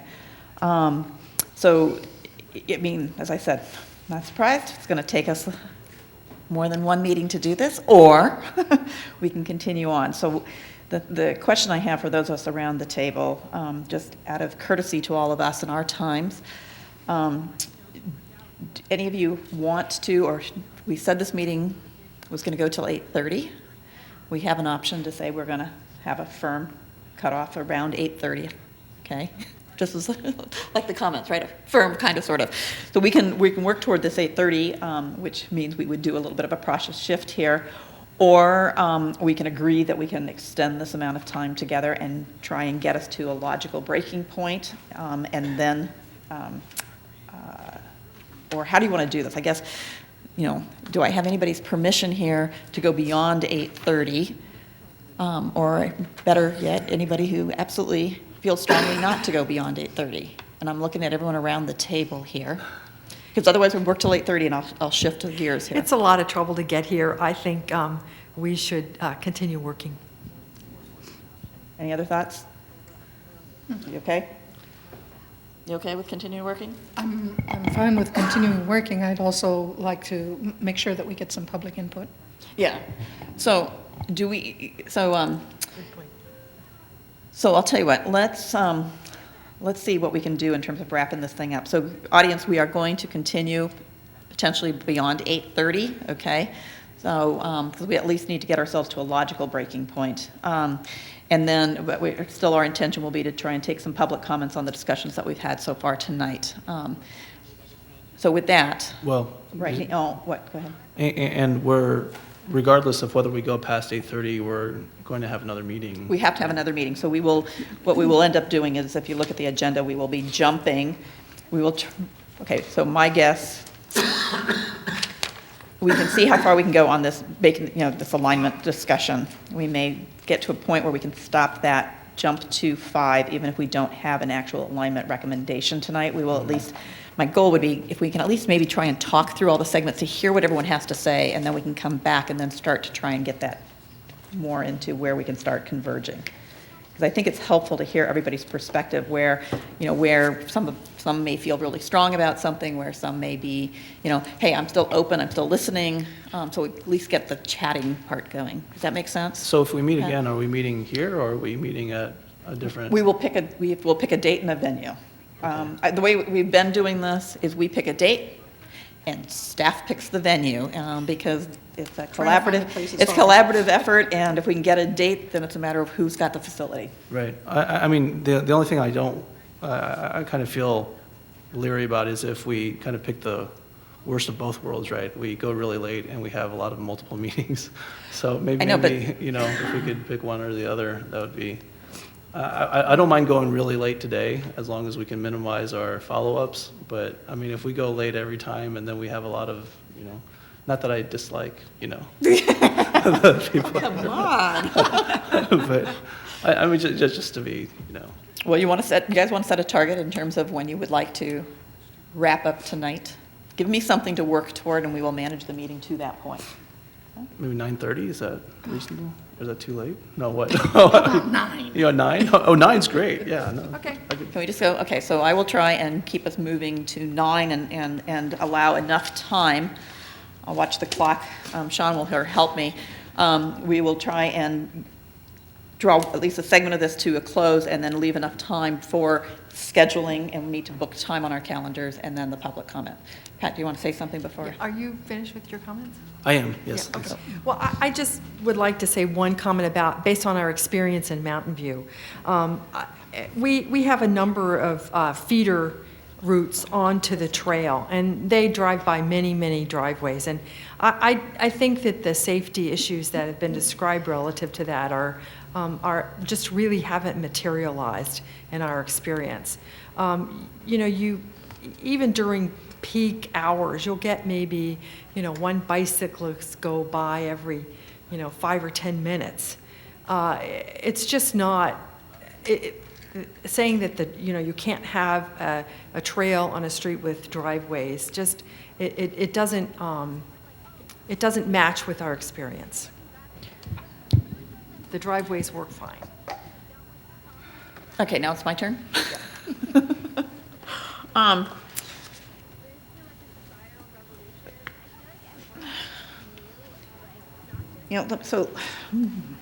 So let me do philosophically first. I look at this and say that I'm ready to be bold, okay? And looking at, what makes, what can make sense and not so much in terms of at this stage, it's not a popularity contest, because if we did it that way, I'm going to tell you 85, as we all know and love or dislike it today, would never have happened, because it depends on how long you guys have been around here, but 85 did not always exist from 101 to 101, okay? It took some gumption to say that was a master plan, that's what was going to happen, and all the steps that took place to have it happen, because 85 was a disruptive change. I think there was eminent domain involved. Again, if you look at a lot of our roadways, and a lot of the work that, VTA does as the lead agency does involve those challenges. So I come from that thought process that sometimes you have to think big and be willing to look at and see whether or not you're ready to say, what, I'm ready to take that bold step and go. So that said, on this segment of the trail between Fremont and Homestead, I do think there is merit in doing an analysis of the Bernardo, and so when I look at, looking at master planning, I think that is something that's worth taking a look at. I know it's not an easy one in terms of disruption. It does have disruption associated with it, and again, I'm talking about doing it as the dedicated. I think there is value in that in our valley to try and offer some of these safe routes. So I am leaning toward supporting another look at that, and maybe similar to what I understood in the representation of the Citizens Working Group. If that doesn't work, and even if that does work, but if that doesn't work, I think I would probably err toward the water analogy. Water takes the path of least resistance. If something is starting here and the path of resistance is that straight line that way, then that's what I'm going to do. If I'm over here, path of least resistance is over here, then I'm going to do that. So I think for me, I would like us to take a serious look at this opportunity for a dedicated facility there. Again, understanding this disruption and understanding, that study scoping it such that we look at not only what was in here, but the one way, the no parking, the pocket parking, is there something in there? But I also say on the west side of 85, I do think we need to, if the Bernardo thing does not pan out as a designated, I guess Kent, going back to your term, the designated, if that does not pan out, then, we can look at these other routes, but even if it does pan out, I think the other streets, the other routes are all part of, as I understand it, already existing in Sunnyvale and Los Altos' bicycle and pedestrian plans. So there are plans for improvement anyway, and I think those would probably still need to be pursued. But if Bernardo is our choice, when we look at it, so I'm gonna fast forward to the film and look toward funding and all and grants and such, we don't compete against ourselves in terms of grants. If there's a designated, all 4 cities, we all join forces, this is the one we're looking at, this is the one we're looking for grant funding to do the technical, or the analysis or what have you, we're going to be working against ourselves if we sit here and say, Los Altos says, our improvements to Fallen Leaf are part of the Stevens Creek Trail. And Sunnyvale says, our improvements to Belleville are part of the Stevens Creek Trail. And our improvements over here. We're competing against ourselves, and that doesn't make any sense. So I think if we can pick a path, right now I lean toward Bernardo, and the only reason I'm saying still lean toward is because for me, I think a lot of the discussion still needs to happen in terms of what's yellow on this chart. So do pieces actually connect with one another. So I think so I guess I'm, if Sunnyvale is inclined to take a look at Bernardo, if this group is saying, hey, I think that's worth a closer look, I would put that on the list. Otherwise, I would say I'm more in favor of water and letting it go as makes sense. And Mary Avenue, so when I look at Mary Avenue and I look all the way over to Foothill Expressway, my challenges at this point until we get into our discussion about the next segment is I'm having a really hard time understanding Stevens Creek Boulevard, to be honest. Stevens Creek Boulevard, so that's why I'm kind of withholding this, because Stevens Creek Boulevard, to me, of this whole thing, I think is the biggest challenge, to be perfectly honest. I think we know how to go underneath and over 85 at Fremont. I think we know how we can do this at other points, but once we hit Stevens Creek Boulevard, to get either right at alignment of where the Stevens Creek Trail is, you either have to have the courage to go straight for that point. Otherwise, if you're going either side, east or west, the configuration, the geography, the geometry of it is, I guess I have a hard time trying to understand how you come up with the best solution. So if I'm going to abandon ship, it's going to be based on the discussion of what we do in terms of that connectivity to Stevens Creek. So that's kind of where I'm starting from on this. But again, back to my iterative process. Anybody want to respond or any other further thought based on everything you've heard? Because I'm not sure anything's truly bubbled out. I'm willing to take a look. Okay. Okay, I'm willing to take a look at it. I think needs to be, I need to talk with my neighbors there, for sure, because we haven't talked about some of the options here. But it seems to me that the dedicated, whatever, is it Class 1 or Class A? Whatever the separated. Class 1. Class 1, bike, a separated lane, this looks like the only place we could possibly do it.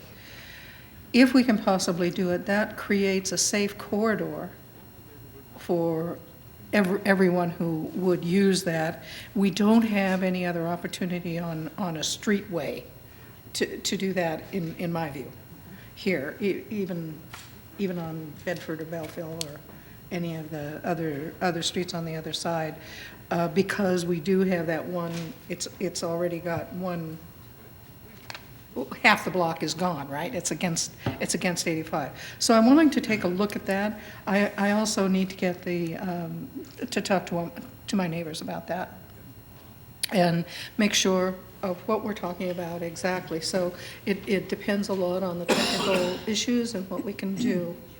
But I'm certainly in favor of taking looks at things. What are the possibilities and what are the best possibilities that we could do for everyone in the area? So Pat, what's you want to weigh in specifically on Bernardo? I guess I others? have sort of thoughts about long-term and then sort of geologic term, or even longer term. Long-term being the next 10 to 15 years. I think what you're talking about is probably what we need to do. But I really do think that, in having done and having bicycled these, really by far the best alignment is Fallen Leaf Lane. That's the nicest alignment, and I would really like to see what can be done there without the incredible disruption that the residents think there would be,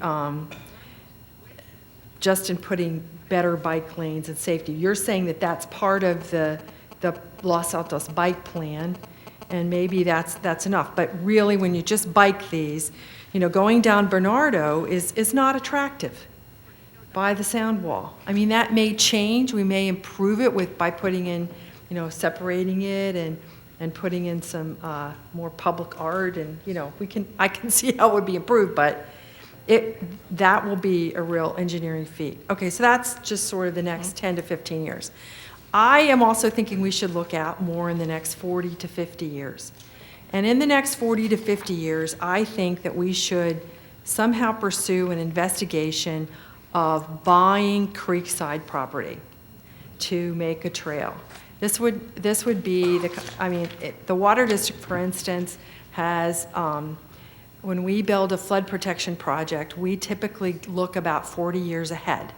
And we try and buy property on that order so that we don't have to disrupt people, we can disrupt people's lives as least as possible. So we put together, we figure out what the alignment would have to be, and we have appraisals done, and then we offer to buy those people's properties at, you have to, under California law, it has to be at least the appraised value.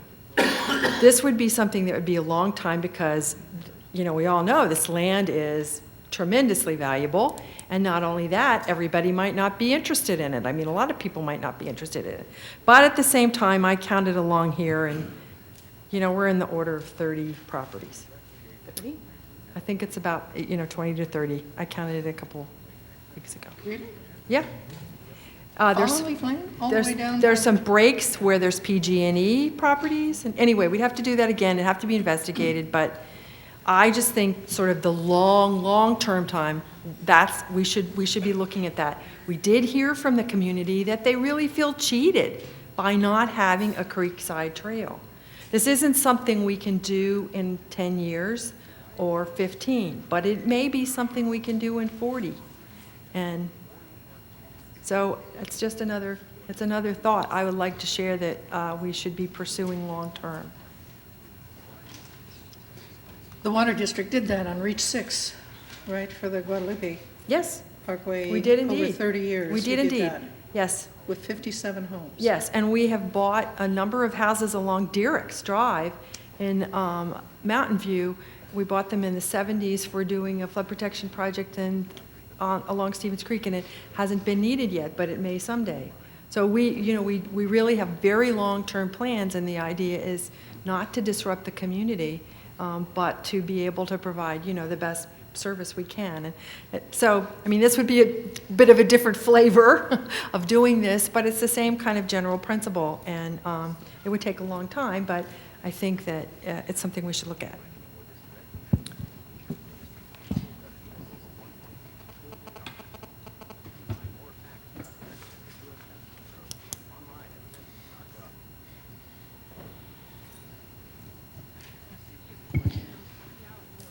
Okay, so given how long it took for us to get through that segment, I'm trying to decide if we're going to start at 9, whether we should try at taking a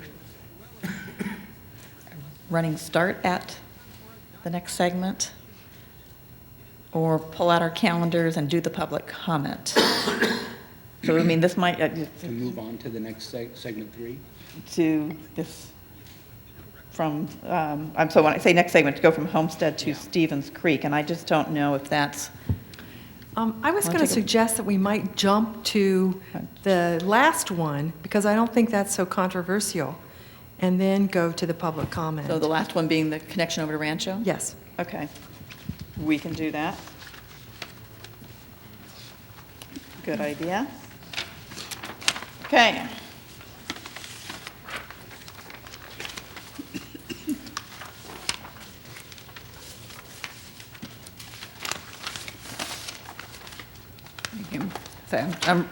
So we're talking about, yes, that's that page there. Page 8 of 8? Okay. Darcy, you want to start us on this conversation? I would support this. I mean, I'm a little bit curious as to the cost of a potential bridge, because it was discussed in one of our recent budgets. It didn't make it. Well, I wanted to confirm the number on it, if that would be okay. But yeah, I mean, I think it would be good to have bicycle and pedestrian, bicycle access to that portion of Rancho San Antonio. And to confirm the idea that going over the railroad crossing would be something like a $5 million expenditure. I mean, it was pretty substantial. For some reason, it was just budgeted, at that amount. Okay. Pat, want to jump in? Oh, yeah, I would really support the working group's recommendation, which was to continue with this. But you're right, cost is always a consideration, but at this point, we're just talking about alignment. I think it would be a great amenity for the community. Right. Okay, yeah, thanks. So it says, thanks, Jonna, it's a 2.855, so, yeah, still support. Without project management and stuff, but raw construction. Yeah, I heard some of the discussion around this one, and I absolutely support it. I understand that it's a very nice geological configuration to be able to go across, and there's a lot of opportunities for pedestrians, bicycles, and equestrians.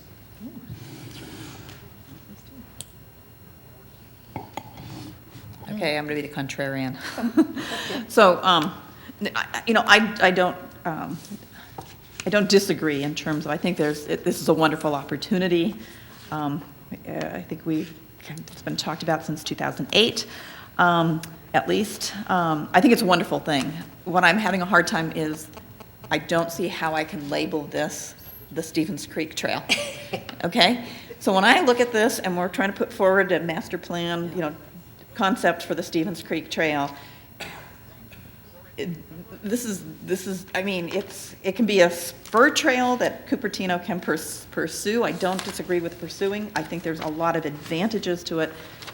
But again, I'm looking at something, and maybe I'm wrong, and so staff can help me change my thinking.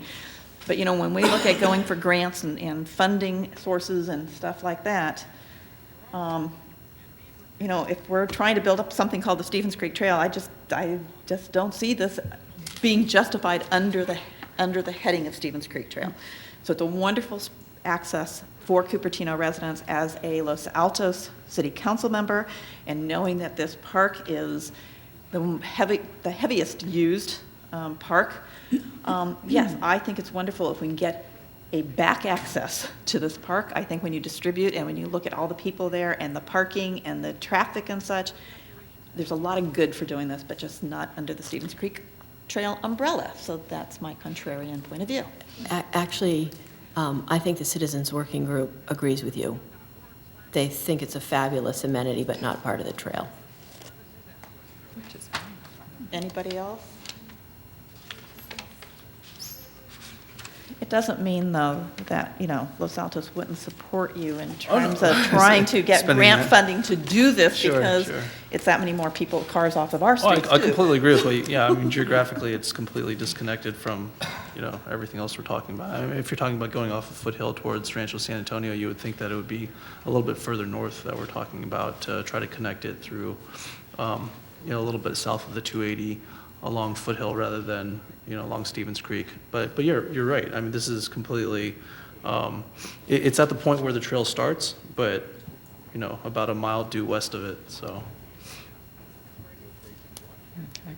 Yeah, and some of this, I mean, just so some backstory, some of this came about when, you know, we were looking at, you know, if the Stevens Creek Trail had to be in Los Altos and such, and what would we do? And then kind of saying, well, if we deviate from, if you're going to have to deviate from the creek, okay, and go wide from the creek, let me be very clear, go wide from the creek, then you may sit here and say, well, gosh, having a destination be Rancho San Antonio instead of to Cupertino's Stevens Creek Trail, then, you know, you could see connecting it all the way that way, and then we would kind of have this continuous Right, thing. you start But- implicating the neighborhoods back there. But so, yeah, and so I know we abandoned that, and so like I said, so that's where I think some of this kind Kind of of an comes from artifact as of that well. discussion. And it's a beautiful area, and it's great. The geography is lovely in terms of putting a bridge over the railroad. Mm.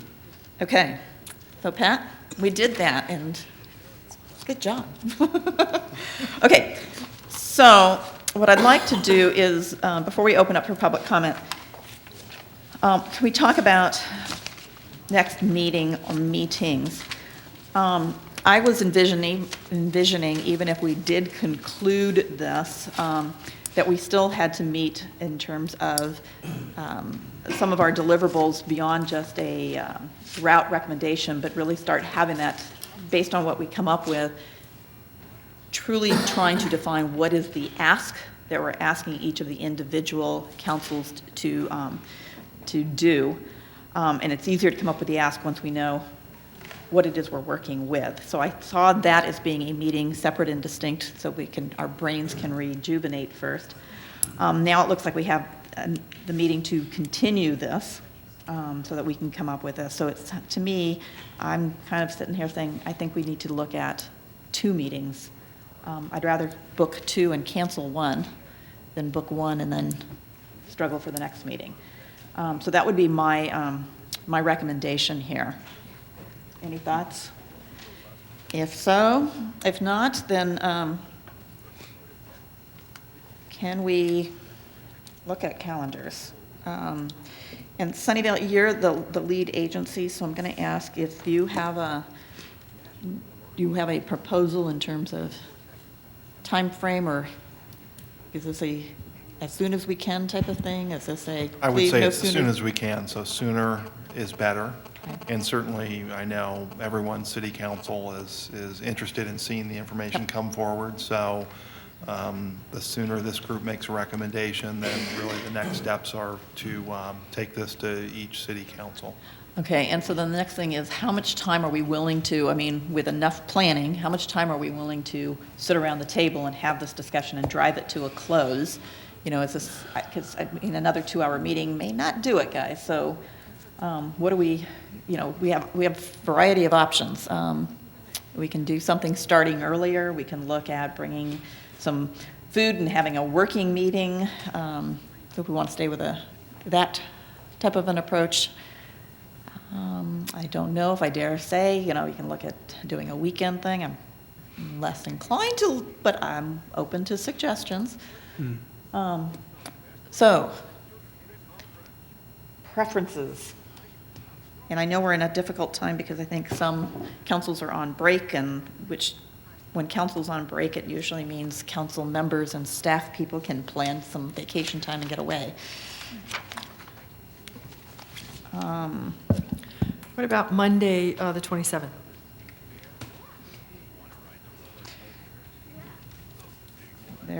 How many of us have council meetings on the 28th?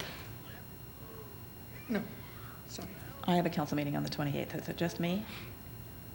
Fine. But I have something else on the 27th Okay. that I haven't. I will not be here on the 27th. Huh? So you'll have the council meeting on the 20th. You do have a council meeting on the 28th? So I don't know, does that mean the 27th is out for you guys? Well, it is for me. Because of study time? Not because of Oh. that, because I have other meetings Okay. that I have on Monday nights, some Monday nights, so I can do it on the 3rd.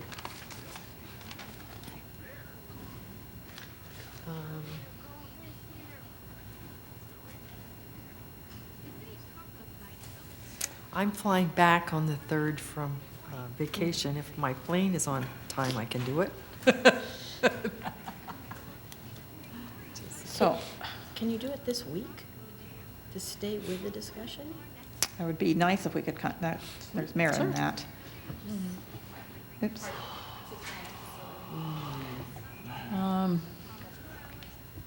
But with 4 cities, we might, I don't know how hard you guys are scheduling them. Has it really been hard? It's been challenging. Well, that was the big, even with these type of, because we still want a big enough room. That with 2 months in advance, so. Okay. But, it's not to say they're not available, it's just we gotta keep in mind that if we don't find one. Okay, so if we How do, about the 21st? that's tomorrow? Yep, tomorrow. I cannot do tomorrow. Okay. Wednesday, we Can't do that. we're booked on Wednesday. 23rd, Thursday, Thursday's okay for me. 23rd and 24th are fine with me. I can't. I teach on Thursday nights. 24th is open. I don't have a Friday night date. Anybody have hot dates on Friday night, family commitments? We should be asked to admit to that. Can we have wine with our meeting? Okay. Oh, boy. And we could do Friday. We could. Jeez. What about tomorrow? Tomorrow was out, right? Tomorrow is out. And Wednesday was out? Okay. And if we're talking about Wednesday night, because actually Sean and I happen to be in the same meeting that starts at 6 and goes till 7:30. If you want to do something starting at 7:30, that would be fine. I guess I could do 7:30 if you start 7:30. I'm not opposed to that, but I know I'm sort of a night owl. I'm a night owl too, so. Yeah. I would prefer during the day, actually. Wednesday. Really? If we Okay. could, on one of these days. You'd rather? Yeah, the nights are difficult. Okay, so daytime, is daytime any better for anybody? I probably have the most flexibility. Maybe a Friday afternoon. Wednesday is fully booked for me. How about Friday afternoon? How if we do Friday, starting in the afternoon? It's probably okay. I could do that. Okay, so what time? I could do anything on Friday the 24th. So who's constrained? Anything after Staff. 9:30, I'm good. I don't know, I mean, Friday can work. Friday? So why don't we do Friday? And, And based on tonight, I think if you had a 3-hour meeting, you might get through the 4 segments. so what do you want to do? What time? Prefer morning? Start early in the day, or? Maybe 1, so 1 o'clock? Okay, let's do, there we go. In the event that we can't secure a facility, is morning work for everybody? Yes, it does for me. Morning, Morning works. yeah. Everybody okay with Something morning? like 10 or. And 9 Jenny, or you're 10. still here, right? You're, I don't know if you're coming or not coming or whatever. A tentative.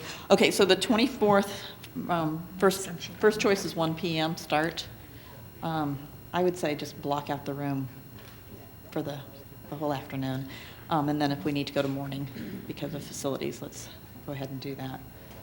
And then can we pick the next date?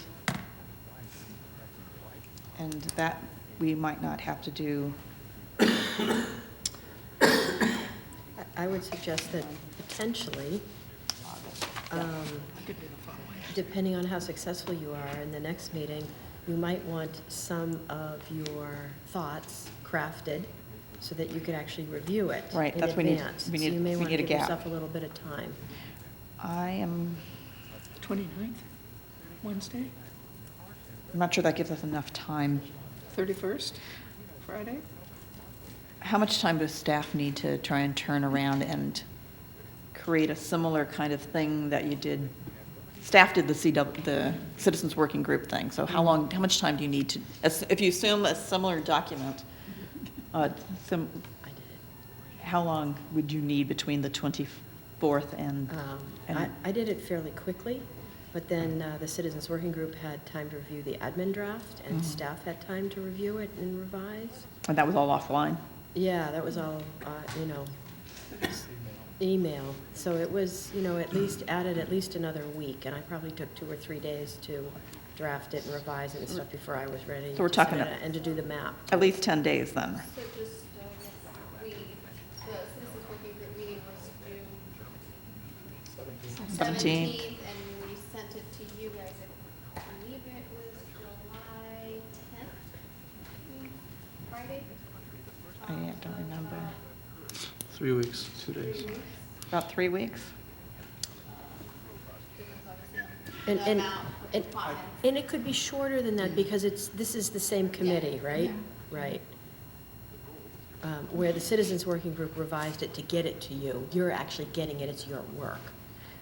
So I'd say you could knock a week off of that. So right now, I'm going to tell you, I believe I am heading out of town kind of the week of the 10th, the week of the 9th, 10th August? of August. I have a rendezvous. What about the 6th? So, so if we could do it before that, if we look at the 6th, I have a VTA board meeting that starts at 5:30.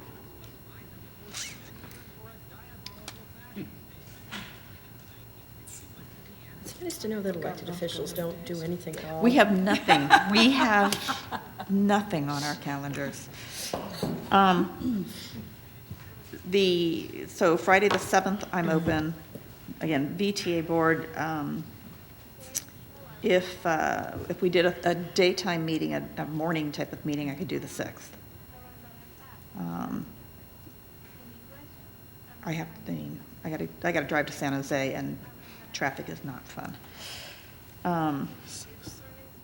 Well, the morning's not bad. So if people, okay, look at August 6th, morning. I think Mid-Penn has some kind of, Yeah, the lunch at Mid-Penn, at Pachetti Open Space. Starts at 11:30. 11:30. I was planning on attending that, so I'm not sure if we, It starts at 11:30? I believe so. Take a look.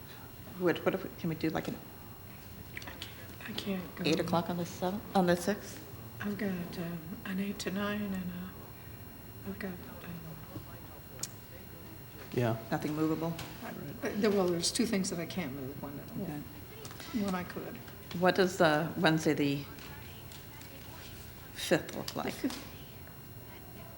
I have LAFCO in the afternoon, but the morning's open and the evening's open. So Wednesday, My morning is not open, The evening's open. and I can move my afternoon, so I can do afternoon, evening. Did we talk about Friday afternoon on August 7th? So August 7th, I can make work. I won't be here. I'll be out of town. So what is the 5th? Let's look at the 5th real quick, guys. 5th, if we're talking about 1 o'clock on. Okay, from 3 o'clock on, I'm okay. Okay, 3 o'clock on the 5th. Okay. Okay. Is that okay with you, Darcy? Yeah, that works for me. Okay.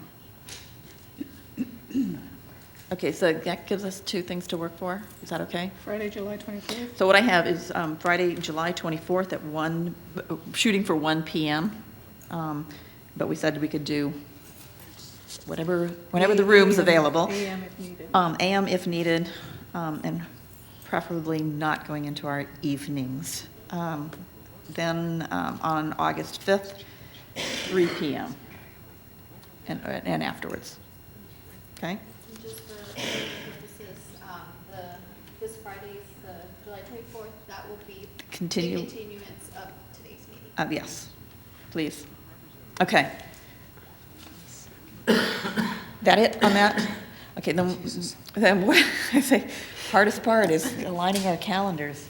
Okay, so then what I'd like to do is go ahead and open up for public comments.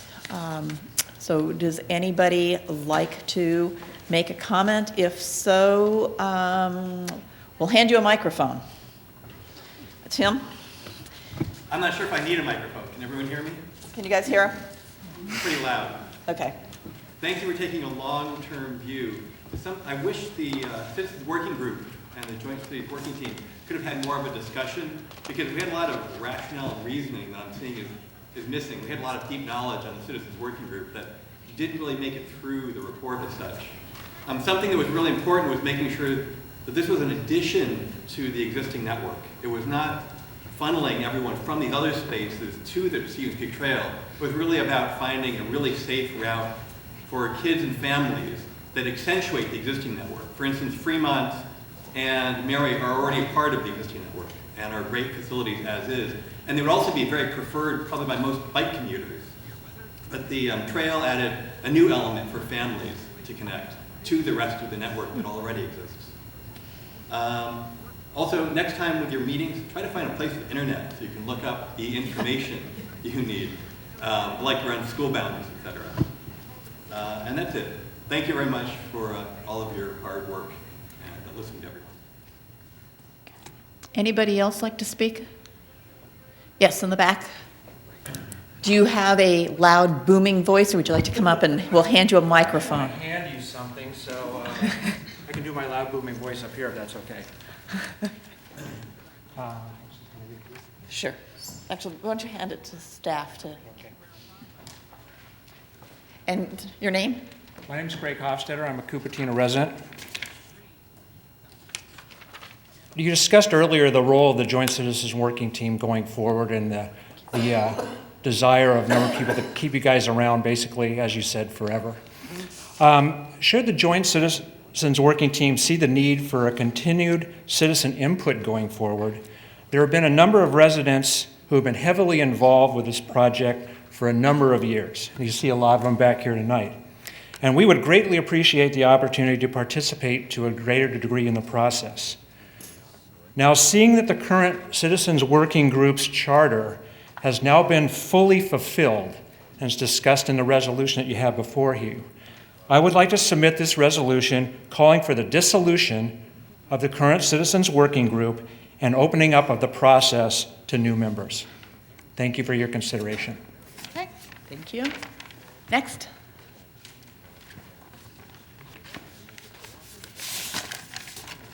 So what happens to a resolution like that? Do you just take it and don't act on it, or do you have to decide on that?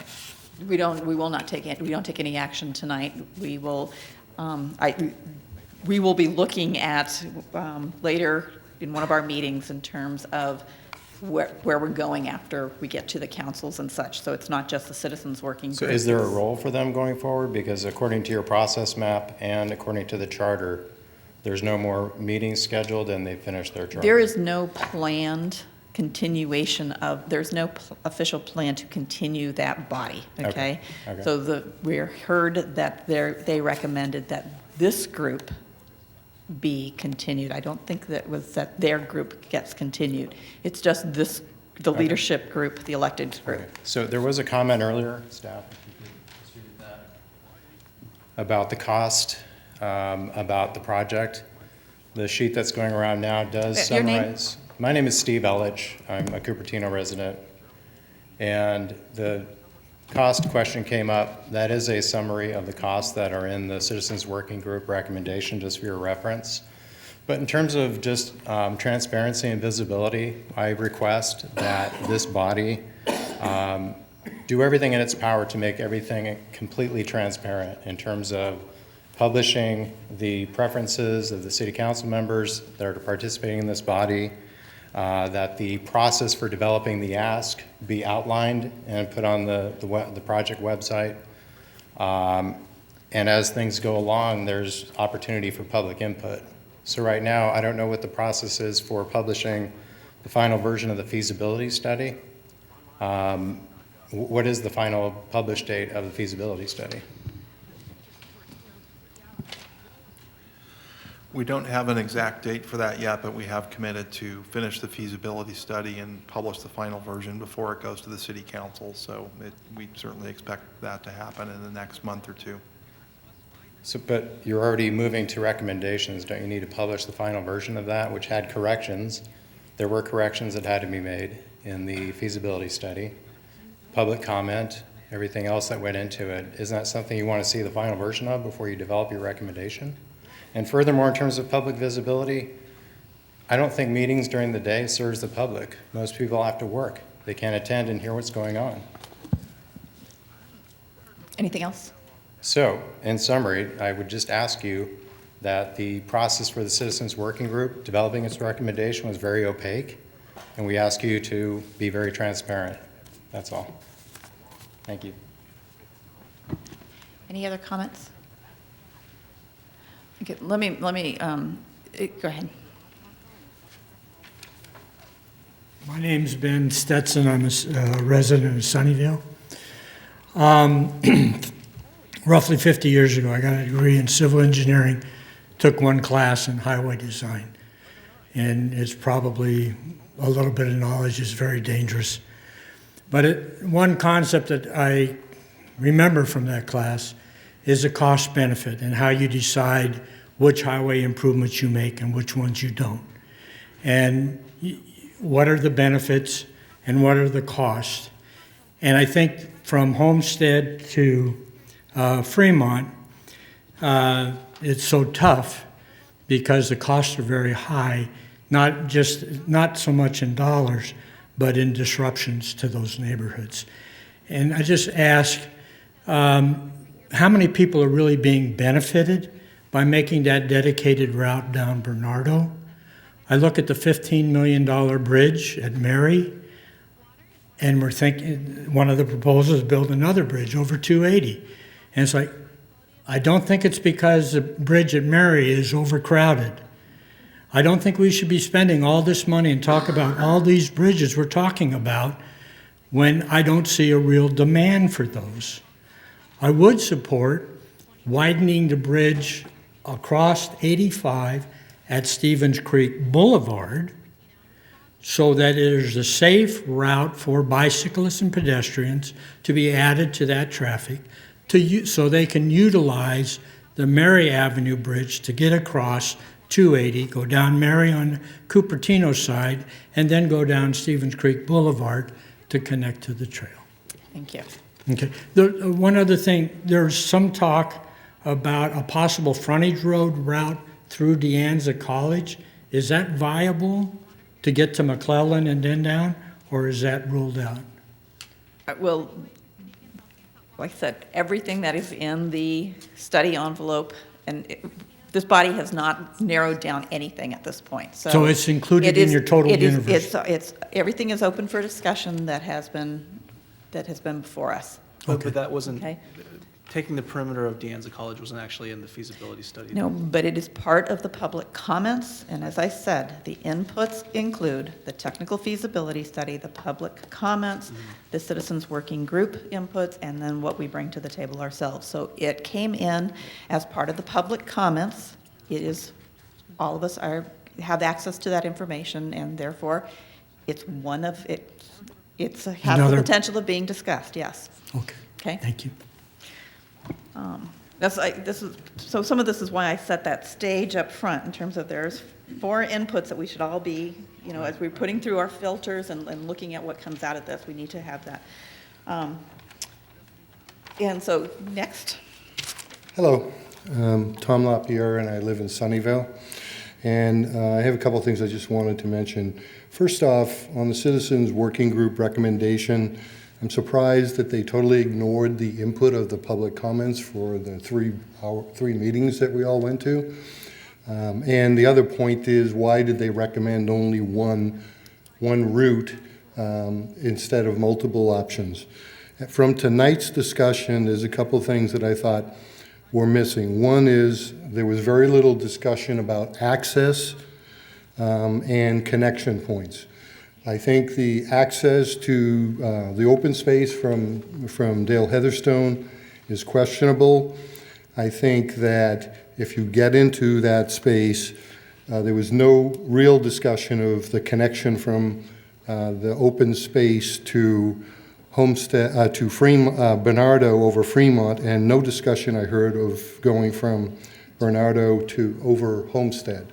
So it was very superficial, and to me, it's always got to be that the whole route, the connections are the most important thing.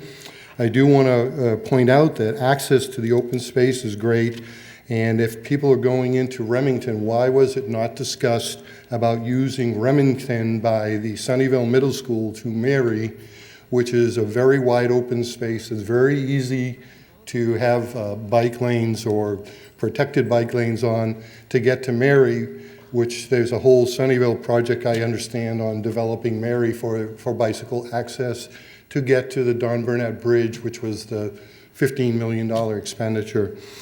I think also that as a person who lives on Bernardo, obviously I'm concerned about the impact of this on the neighborhood. I think it's really funny to say that has space along the sound wall with a fence that's separating it makes it a trail. I don't think it's really part of the Stevens Creek Trail at all. I don't think that even if you have that, it's going to be safe for people that are on bicycles or walking to go across at the corner where Cupertino Middle School is. I think the access onto Bernardo and then over by Cupertino Middle School is going to be totally an issue for safety. And I think it is not really thought about how people are going to get onto that from the Sunnyvale side. And then I guess obviously cost is a big thing, and I think it's not fiscally responsible to look at spending the amounts of money that are included in this plan. And I think that we should try to make the existing roads safer for people throughout the area, not just Could I ask you to wrap up, focus on please? one group that wants a protected trail. Okay. Thank you. Sir. Hi, my name is Angela Huang, and I'm from Sunnyvale. Bernardo residents did submit their comment, and some of them, they are signed in as a group.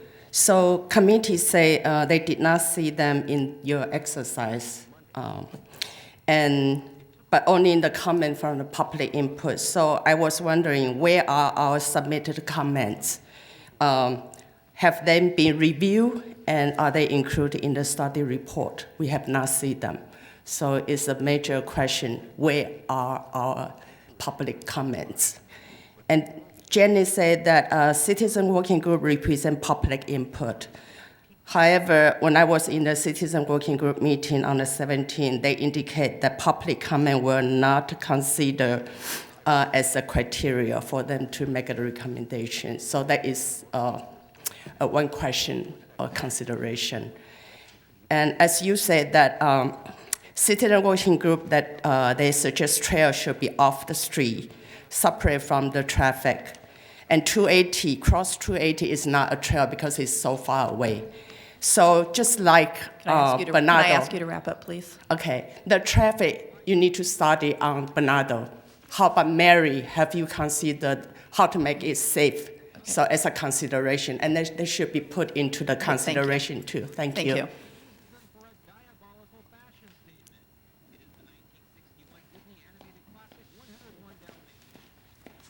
Hi, my name is Kathleen Cordova, and I live in Sunnyvale. And I just had a couple brief questions, and Mr. Steffens, I had a question for you because I think there's a lot of confusion with the Citizens Working Group map that was published in the 4-page document. That was the 5th page was the map. So you were saying earlier in the program that it made the way that you just put in the one green route and then the yellow route, which was up in Cupertino, didn't want to include other colors and other possible connectivities, if not the Stevens Creek Trail.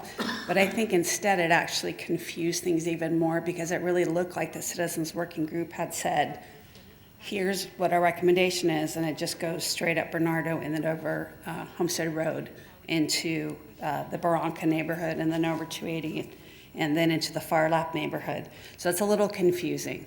And I think a lot of people also that I talked to said, oh, well, I guess it's just a done deal. And then they're not thinking that it's an ongoing process. The last piece I just wanted to ask was regarding Homestead Road. I'm still not quite clear why that's not being looked at as a route for connectivity. Okay. Can you wrap up, please? Yes, I can. At any rate, you have Cupertino Union School Districts from CMS, you have Homestead High School students, and you have West Valley students, and most of them, or at least the older groups, are using Homestead Road, period. Okay. So that seems to be a good place for a safe route. Bye. Any other comments? Hi, I'm Kathleen Vermani, Sunnyvale.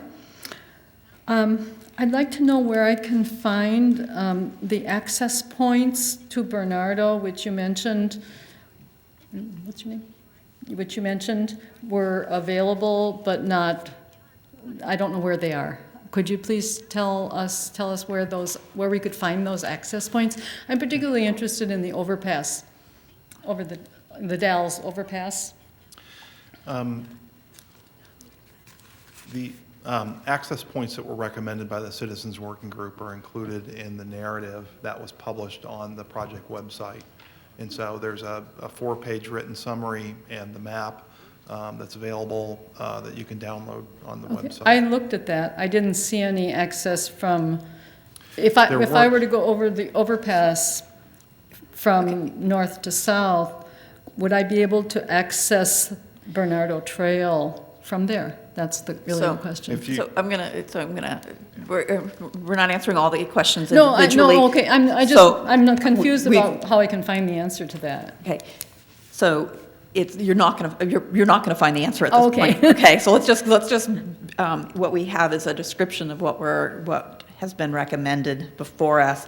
We don't have technical drawings or anything showing any of these things. But what you heard in our discussion tonight is that we believe it's possible to have an access point someplace there. Again, this is not a design session, so it's not. I don't think it's readily available other than in the descriptions that we have. Okay. Diagrammatically, it doesn't exist. Okay. I also wasn't real clear on the comment that there's more right-of-way on the north of the Dalles and the south of the Dalles. That was yours, wasn't it, Tara? Okay. So can you? Okay. Let's wrap up your I would comments. like to know that. I mean, what that means, because north of the Dalles is where I live, and I just wondered what that means. Okay. So you don't have to answer it if you don't want. And you're gonna wrap up? Yeah. Okay. And I didn't understand the councilwoman from Mountain Views saying the best alignment is, because somebody coughed. Did you say, I know about the long-term stuff and everything, but did you say Bernardo? Is that what you said? Again, you know what? There's an audio tape tonight of tonight's meeting. Oh, there is? So- Okay. So, please, everybody, I'm going to ask everybody to, are you done, ma'am? Yes. Any other comments? Okay. Randy Rodi, Los Altos, and just want to clarify a couple things for you, council people, specifically that the Citizens Working Group wasn't a cherry-picked group of individuals with a agenda in mind. These were screened people with written applications. They had some experience in public service and volunteering, for example, being on city commissions and things like that. They weren't just people that came out of the woodwork. And, you know, there are people who also knew about trail and bicycling and things like that. So,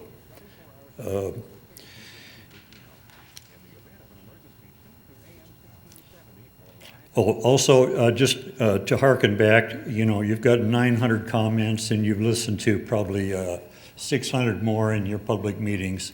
And once again, this is not a popularity study. Nothing in Jana's 100-plus page report talks about who likes it on their street and who doesn't like it on their street. This is a technical feasibility study. Don't start looking at this from a political football point of view. How many of those comments that you've heard or received in writing were regarding technical feasibility? And I think you want to remember to come back to that point. The third thing is, remember, again, Highway 85 wasn't put in because everybody liked the idea of it going past their street. I'm sure people on Bernardo Avenue were pretty unhappy when they started bulldozing for Highway 85. So those are three. Okay. To summarize the three things, the working group were experienced volunteers or people that had done public service. Remember for the long term and the greater benefit. And again, feasibility, technical comments versus popularity comments. Thank you. Thank you. Okay, one more. My name is Elizabeth Eschelbeck and I live in Cupertino. I wanted to follow up on the comment about the feasibility. So we looked this through as well, and I was very surprised that a recommendation, actually the first recommendation, you know, out of the citizen working group, actually recommends a variation that was declared as infeasible. That is the tunnels underneath, you know, 280 in the feasibility study. So you know that this is the number one choice or the number one recommendation that was very surprising. And I would like to actually, know why, how, this could happen. Okay, thank you. Okay, is that it? Okay, I'm going to close the public comment period here. We don't usually address and answer questions that come through on public comment. That's just a standard practice, but I do want to make just a couple of observations, and that is, you know what, you guys, be patient was one of my requests, okay? We have not come up with a recommendation at this point in time. You're ahead of us, okay? So allow us to go through our process here as we look at all this information that's before us. And again, I really emphasize, it's the technical feasibility study, it is the public comments, it is the recommendation coming out of an appointed body, the Citizens Working Group, and then what we all up here are bringing to the party. So we're going to continue this process, and public comments, again, in terms of the pros and cons, we've heard that. And so as we move forward, just to set the expectation as we continue to have these meetings, I'm going to ask that we keep the public comments to what you've heard on the particular night or the day whenever we're meeting, okay? The other thing is In terms of the comment, in terms of transparency and such, we are an advisory body making a recommendation going forward. We believe it's important to complete our work as expeditiously as possible and such. I think each of you have also spoken very loud and very clear. You also would like us to get to that point where it is before the decision-making body, because we are just a recommendation body. And in order for us to do that, and looking up calendars and such, and you heard us how much time it took us to try and schedule 2 meetings, that yes, some of these meetings may have to occur, and we do have the ability to have them occur during the day. I believe we have been recording our meetings, so if you are not able to attend, you can get an audio recording of them, okay? So it's not hiding anything, it's trying to move forward efficiently, and again, I think we do have the right to have those meetings at a time of day that is appropriate and that is announced with sufficient time so that the public is aware of them, okay? Is there anything that anybody wants to add? If not, then we are adjourned to resume this meeting basically on July 24th. A location and precise time yet to be determined, but we're trying to head for 1 p.m., so I'm going to ask all of you up here if you could at least put tentative in your calendar the 1 p.m. on the 24th, and if you could block off August 5th from 3 p.m. on as tentative as well, so that we don't sit here and end up have something else jumping in. Okay? And I want to say thank you to everybody in the audience for coming. You guys have been, you deserve the Heroics Award in terms of your dedication and coming out. We do appreciate that, and we take your comments very, very seriously. So thank you all, and thank you, staff, for all the support you have done for us. We appreciate it. And I also want to say, this is my first time to say it, thank you to my colleagues. You know, we all made a commitment, and we honored our commitment by going to each and every one of the public meetings, and where I think one of us couldn't make one of them, I think we sent a delegate, okay? And so I do appreciate the support and dedication that you guys have put into this in the many hours. So thank you, everybody. And the last one is our working committee. I don't know, how many members of the working committee are actually here? A couple of you. So on behalf of all of us up here, we really do appreciate the work that you did and the analysis that you did. So thank you very much, and I hear you guys did do a marathon meeting, and we appreciate the fact that you were willing to do that. Okay, meeting's adjourned.